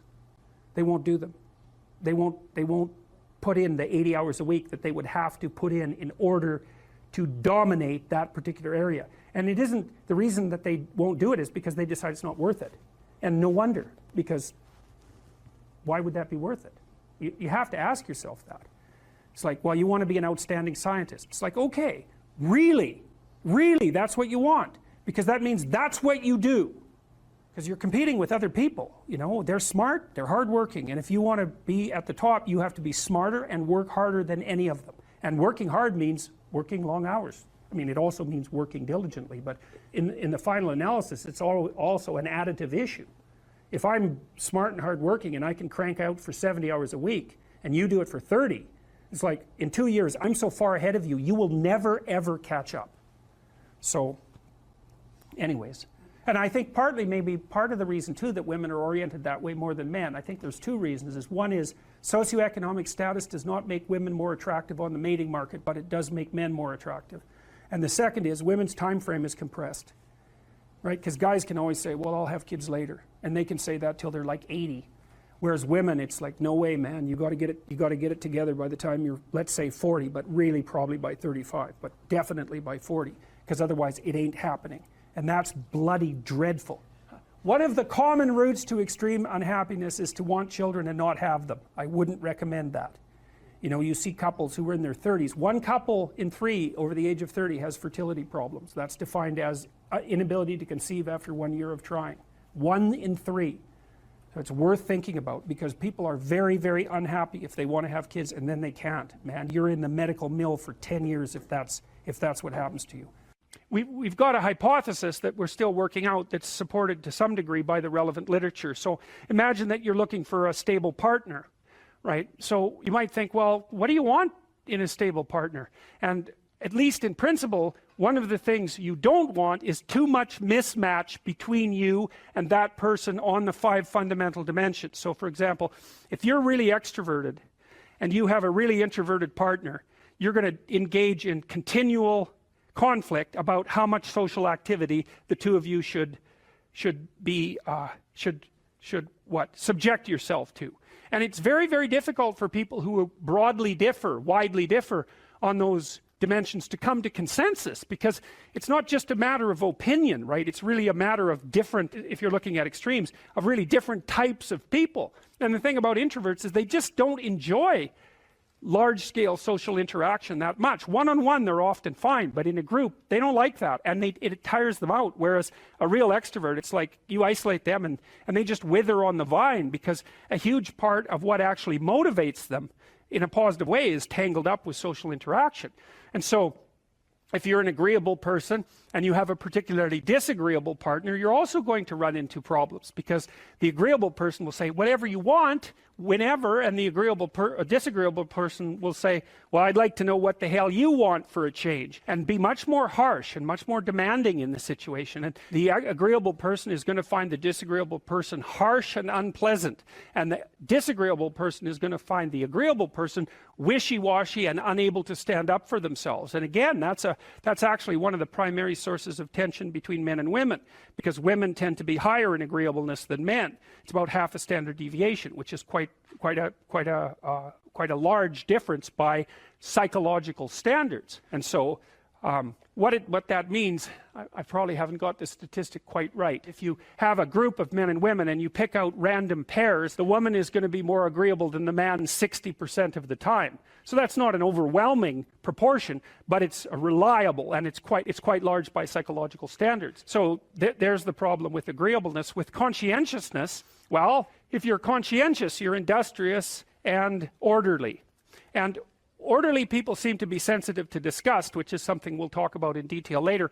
We've had a hard time specifying exactly what makes industrious people industrious, because it's hard to come up with an animal model for that sort of thing, and there's no theoretical model. But our latest idea is that, it's not my idea, it's actually the idea of my graduate student, Christine Brophy, is that industrious people find it unpleasant and unsettling to not be doing something. So it isn't so much that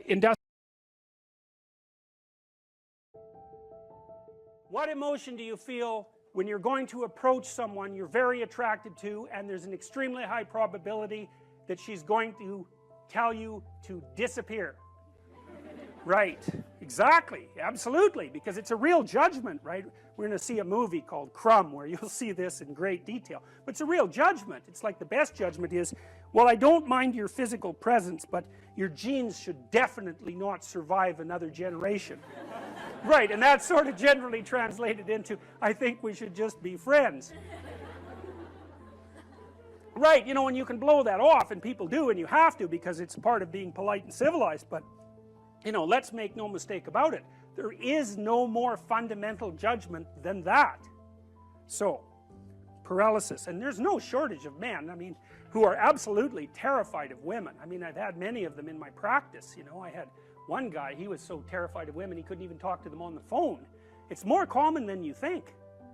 So, but it's generally manifested by men who no one cares about, so it's generally irrelevant. So, well, it's the case. It really is the case. I'm not kidding. They're low status men. You know, they're people that are generally regarded as losers, and there isn't anybody who really gives a damn about what happens to them one way or another. And there's a lot more men in that category than there are women. Women are in all sorts of, you know, social categories that cause them misery and distress, but that one seems to be predominantly male. One of the things I'm going to do when we talk about Freud is I'm going to show you this movie Crumb, which I just told you about, and it's a very rare thing, because it shows you the world from the perspective of very intelligent male losers, and that's just not a perspective you ever see, because it's the winners that tell the stories about their life. It's like, who the hell cares about the life of a loser? But this movie is about a loser who became a winner, and, you know, almost as an act of revenge. And it's great, great examination of the Oedipal complex. Remarkable. Women select men. That makes them nature, because nature is what selects. And so, you know, you can say, well, it's only symbolic that women are nature. It is, not in some sense, is the gatekeeper to reproductive success. And you can't get more like nature than that. In fact, it's the very definition of nature. So, as I said, there are lots of reasons why these symbolic representations are set up the way they are. Alright, so that's the great mother, nature. The queen, the matrix. The matrix is something from which all things form. Same root word as matter, mother, all the same root word. The matriarch, the container, the cornucopia, the object to be fertilized, the source of all things, the fecund, the pregnant. There are more parts of the associational network. The strange, the emotional, the foreigner, the place of return and rest. The deep, the valley, the cleft, the cave, hell, death, and the grave. The moon, ruler of the night and the mysterious dark, and matter and the earth.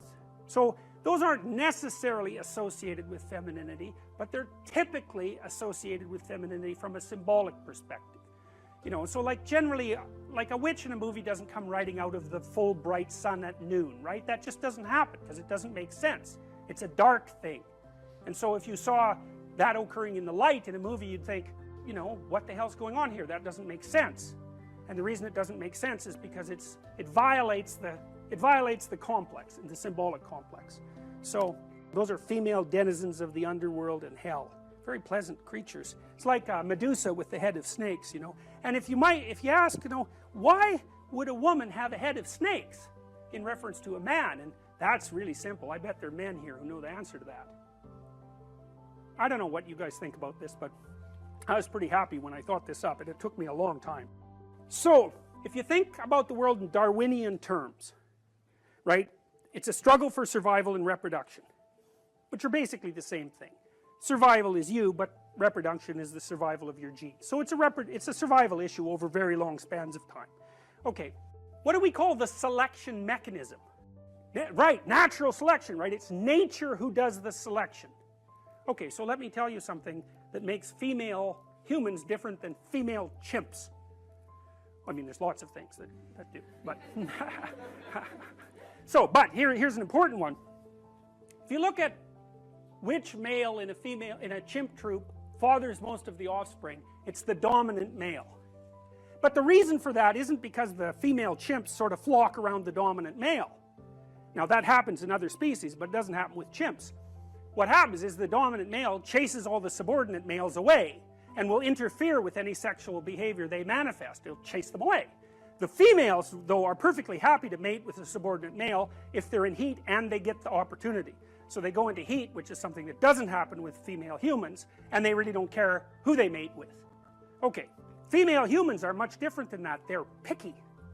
So they're choosy. It's a big deal. It's a big deal that they're choosy. Women also seem to evaluate men for their fitness. Now, so, lots of men have no sexual partners and they have no children. That's not the case with women. Almost all women have one child or more. And it's a rare woman indeed who cannot find a sexual partner. Some of you undoubtedly have already experienced what it's like to be possessed by a particularly stupid idea. You know, so maybe you've grown out of one or two of the stupid ideas that possessed you, or maybe you're possessed by an attraction to someone you can't control, or you can't control your eating behavior, or you're a pushover when it comes to interpersonal interactions because you're too agreeable, or you fly off the handle and fight, and you know, none of this is really under your control. And so all of those things that manifest themselves not only in your behaviors but in your perceptions themselves, you know, they tend to take on embodied form and use you as the vehicle for their activity. So, you know, when you're thinking about something like anger, for example, think about how it works, because it's quite peculiar. What must someone generally do? How must someone generally act if you're going to be angry at them? They have to be irritating, right? You know, they have to provoke you in some way. Well, the mere fact that you perceive what they're doing as irritating or provoking doesn't ensure that anyone else would have thought about it, or that that's what they meant, or that that's what's happening. And my point is, it's very important to think about these complexes of ideas as subpersonalities, because otherwise you really don't get what they're like. If you're angry, if you have a proclivity towards anger, especially if it's an unthinking proclivity, anything that someone says might irritate you. And it isn't like they say something and you think about it and then you get irritated. It's like you perceive the person as irritating.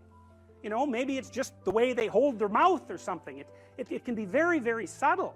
And you might say, well, it's not me, it's you. It's not that I'm irritated by you. It's that you're irritating.